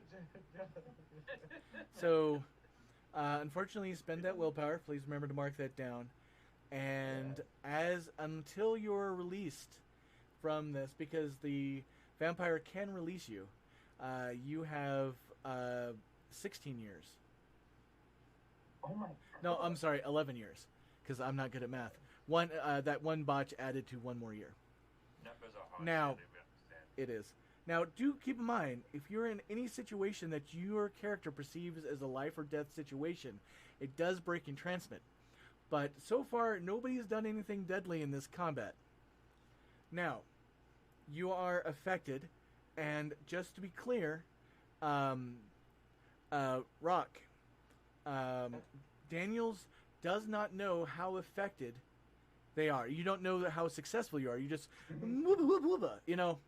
So, with your wits in words, what commands do you, if any, give to your newest lover? He says, sorry. I think you 3, your wits and words, give remember. up. So, give up. Give. Yeah. So, it is fully up to you to roleplay that however it is, but do keep in mind, you love this man. This man is your world. Now, not as much as your sire, not that, I mean, well, actually, I'm assuming this doesn't overrule blood bonds or anything No. like that. no, so, yeah, that is number 1. This is 1.5. So as long as that person doesn't rule against it, you are down to clown. So, Right. I really appreciate this person, so I would generally try and do what they say. yep. Now, keep in mind, your nature is the filter that you listen to the rules through. So sometimes a person's nature doesn't quite jive with certain things, but like if you have competitor, that would be a no. But you also did botch, so that is up to you on your turn. Which it is currently not your turn. It is Daniel's celerity action. Celerity action. He says, "Can I speak more in celerity?" Or Nope. Am I on the? Your wits and words that turn. He sits down. He sits back down. Unless you wanted to talk like a chipmunk, and that would be hilarious. And he pulls out his, using his action, he pulls out his ninja stall Alright, you draw a shuriken, and you sit down. and sit down. Alright. That is the end of turn 4. Turn Okay. 5. Sorry, can I say something in the middle of this? I'm not doing anything. Yes, you can. I mean, you're not in it, but you can feel free to say your wits and words. I'm just literally by the door still, and I just do Ninja Star. That's all I say. Noted. Wasn't that turn 3?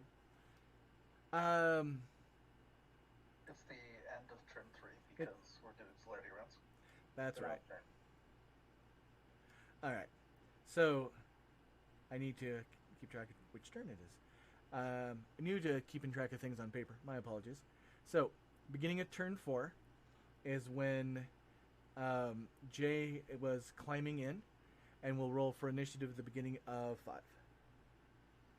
So at the very top of the round, Dulce. This is turn 1 of you running away from the Malkavian. I know I'm running, but can I still take actions while I run? Do I get the movement to run away? Let me double check. This is one of those. I think it's as long as you make your movement, you're kind of good. The victim You can't do any flees actions the over vampire's close presence to it. entirely, using all means to the disposal to do so. Continue to flee for 1 turn per success, and will not come within sight of the vampire for the remainder of the scene. Now, it doesn't say that you can't do things, so if we are fine with that is the thing, do keep in mind that when you use it on bad guys at a later point, they will be able to do actions while running away from you. So, When it says do everything to get away, I think imagine like using the whole action and movement doing it, but I don't know. I mean, that would I mean- technically be a double moving to get away. So, but I don't want to ruin anyone's fun, but to me, like the running, isn't that just like?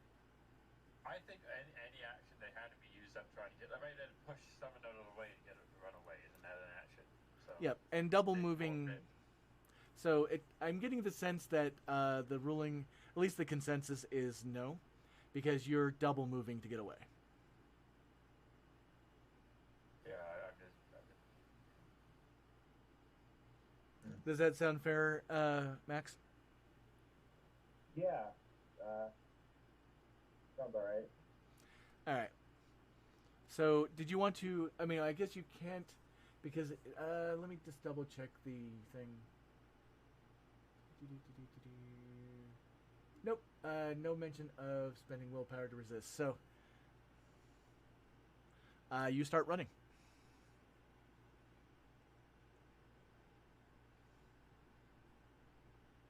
That's it for me then. All right. So we will, since we are very close to the end of time for this session anyway, we will assume that you run outside and decide not to go back. Did you have to push me out of the way since I'm still in the door? It's a double side door, so he can avoid you, unless you really want to hug him.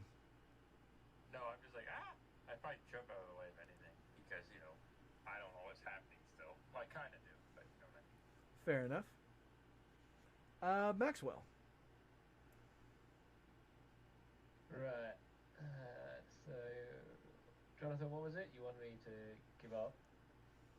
Yeah. That's what he said. I mean, You should give up. there is the whole thing that your heart's not fully in this, and I mean, Is this natural competitiveness? Somebody I mean, that's a good point. So, What is your No, character's it's nature? not. It's caregiving. He's nowhere near competitive. There's a couple others that would, like Yeah, sociopath. he's kind of like a, what's it called? Hard exterior, soft interior kind of person. Nougat nature. I got you. Yeah, so. Does he He's give gonna up? cast. He's gonna cast Unseen Presence. All right. So now remember, it's activated, and unseen presence doesn't work if you're being watched. Right. So unfortunately, I'm just saying, but your character would know this. So unless you have vanish, which is level 4 obfuscate. No, it's not that good yet. Alright, he kind of just jumps out the ring and just kind of goes to the bar. Sits All down. right. That's anticlimactic, but okay. Oh, it seems he So- given up. Hill's the winner. Now, Jay, you're trying to climb into the ring. Do you keep running, climbing in, or do you stop when you see that the fight has been mostly determined into the Malkavians' favor? Are people still fighting? Nope. Then she'll get disappointed and slide back down. The Malkavian is definitely upset about this. Wonderful fights. And wonderful. In the middle of all this, my guy with the suit. I'm Frederick, by the way. Hi, Frederick. Sorry about that. It's just fine. Yeah, they really wanted to fight for some reason, so they fought. Because usually fighting for fun is fun when you can't really get hurt. Where's that, Why would Kind of anyone want to all. fight for fun? Why wouldn't you want to fight for fun? Well, many reasons. Pain. They don't really like, feel that like embarrassment. normal people. Now, Shame of failure when you lose. real quickly, Max, 9 seconds go by. Did you want to go back into the bar, or did your character just want to actually fuck off? Max is going back to the bar. All right, so 9 seconds pass, and Max returns. Ah, Max. Where's my money? Oh, Lost. one thing before I give you my money. Sebastian, why did you listen to Daniel? Daniel's such a nice guy, you know. He's one of the bestest friends. I love hanging out with Daniel. Really? Because I find that hard to believe. Yes, I apologize to him that he's not ugly. He's a nice guy. He's a nice guy. See, Jonathan? Frederick. Sorry, go ahead. Jonathan, do you Yes. know that I myself am a Clan Ventru? At this point, Mr. Dulce will walk to you, and he's going to basically look right at you, and he's going to go, He looks down. whoa, whoa, whoa, why are you looking down? I like your private parts. Are you trying to avoid something that you don't know about? What are you talking about? Now, to be fair, Rock, give me a intelligence and occult roll. I was just going to ask you, but I know what's going on. I assume the assumption is somebody from Clan Ventru, which you have mentioned that you were, if I remember correctly. Okay. One success is enough to know that the basic clan disciplines of one of the most common clans. Your privates, man. That pants does really well on your man, Eva. Why, you are a strange person. Well, Strange. if Max is willing to drop the presents that he has used, I will be willing to give you the $2,000. What Um, are you talking about? I now- have committed no presents. Now, to be fair, if you please give me a perception occult roll, Mr. Dulce, to recognize. I guess it would be awareness, but it's not affecting you, so it is your choice if you wanted perception awareness or perception occult. Okay. Is the difficulty lowered because this is in clan for me? It is not higher. It's just 6. I mean, you're getting to make the roll because it is inclined for you. Oh, look at that. Yeah. Totally entranced Nos. Yeah, you're gonna need to drop that entrancement before you get my money. But I am not against anyone. He is just a great guy, and I like him. He seems like a good guy. Good fighting. Thanks, Daniel. Yo. Yeah, he's a such good guy. At this point, Frederick would actually speak a bit. I'm pretty sure you're not fooling anyone, sir. I mean, we're not stupid. We know. Yeah, the jig is up. Now, if people want to officially try to sense if he's lying, I mean, it's clear that he's lying, but mechanically, It would be perception, empathy versus appearance, subterfuge. But I'm in not this the case, greatest and fighter, given but he is. well, it's also the fact that we're almost to the end, so I'll just let it play on because it's obvious that you're lying. Okay, I will end it. I ended The it. war. The feelings of love I vanish. do not end. Well, oh, you say you don't? Yeah, I say to them that I ended it. I did not end it. Okay. There you go. You ended it? Yes, I ended it. Would you like to roll that deception check? Yeah. Yeah, I think this is a good time. Yeah, give me that Yes. presence subterfuge there, Yep. Mr. Daniels. All right, that is 1, 2, 3, 4, 5. Can I have specialty in this? Well, oops. So Unforgettable face. That will help. that doesn't help. So, and you don't have a specialty for subterfuge? No, I don't. I only have 3 in subterfuge. Fair enough. So 5 successes. Let's see. 1, 2, 3, 4, 5 minus 1, 4. Anna Hill got 4 successes. So Ty goes to the defender in this one. So you think he's lying, but you're not 100% certain. Stupid. How do I roll again? /R space 5d10. I mean, we can always just ask Sebastian how he feels. We don't even have to listen to anybody. Now, does Mr. Gage, do you have specialty that's applicable? I do not. All right, so 2 successes. You don't think he's lying.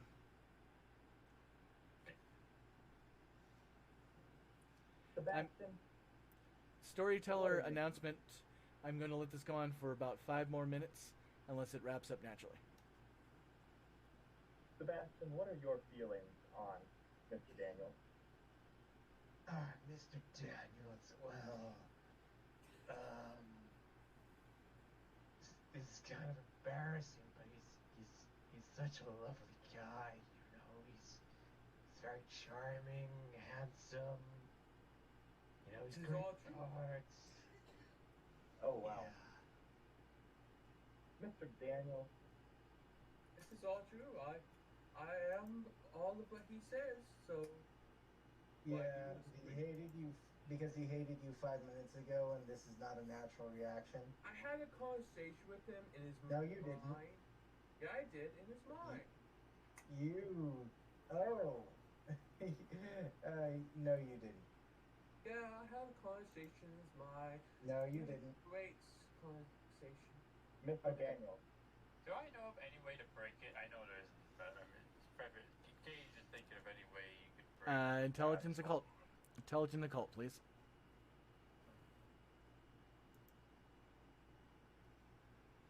I'm very good with words. I just need a I do have conversation with him, specialties in both of and those. now he's friends Noted. with it. Mr. Daniels, I formally challenge you. So You with can't 6 formally six, challenge anyone. What? Uh, I can't. so real quick, Mr. Gage, with 6 successes, you know that the target can eventually, through strength of will, break it, but there's no way inherently able to. But you do know there is a secret Tremere thing that is designed to prevent this happening to Tremere. Okay. Right, so I basically, well, unless Mr. Daniels willingly lets him go, this is just something Mr. Maxwell will have to work through on his own. I let him go. No, What are you you didn't. talking No, about? you didn't. Stop. I You think are. Never mind. Okay, hold on. Everyone already knows you're a liar. I mean, Please someone stop can lie. trying. Someone can be telling the truth. Sebastian, Daniel, free him, or you will make yourself an enemy before we've even started being friends. but I just like having him like me. If the next word is not "I free him," then it is guaranteed. Did you just admit that you did free him? Because you just say you like him like He did. He just admitted it.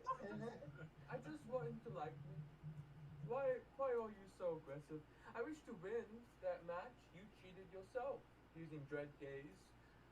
But Okay. All disciplines were allowed. Daniel, no. it has been a nice conversation, but my opinion has been made. Have a good night to everybody else, and Sebastian, I am hoping one day that I will get to meet the true you. And with that, Mr. Dulce will leave. Hey, nice to meet you, Mr. Dulce. I'm Oh, Frederick. how you doing, my good old friend Sebastian? How are you doing? I'm doing thanks, boss. Wait, Just chilling. All right. Unfortunately, given time, Yep. we are a little bit over. So we are going to close this session, and we will be picking up next session a week's time in game for all of your release. Yep. During that time, I'm going to stick with the current actions of the players that Mr. Sebastian, Mr. Maxwell has not been released from Daniel's control. Now, it has been noted by everybody who's tired of hearing the Nosferatu go on about how wonderful the Toreador is. But since none of you have been released, all of you had to go back to your homes. And we will pick up that session with the repercussions of these actions. With I that would said, also like go ahead.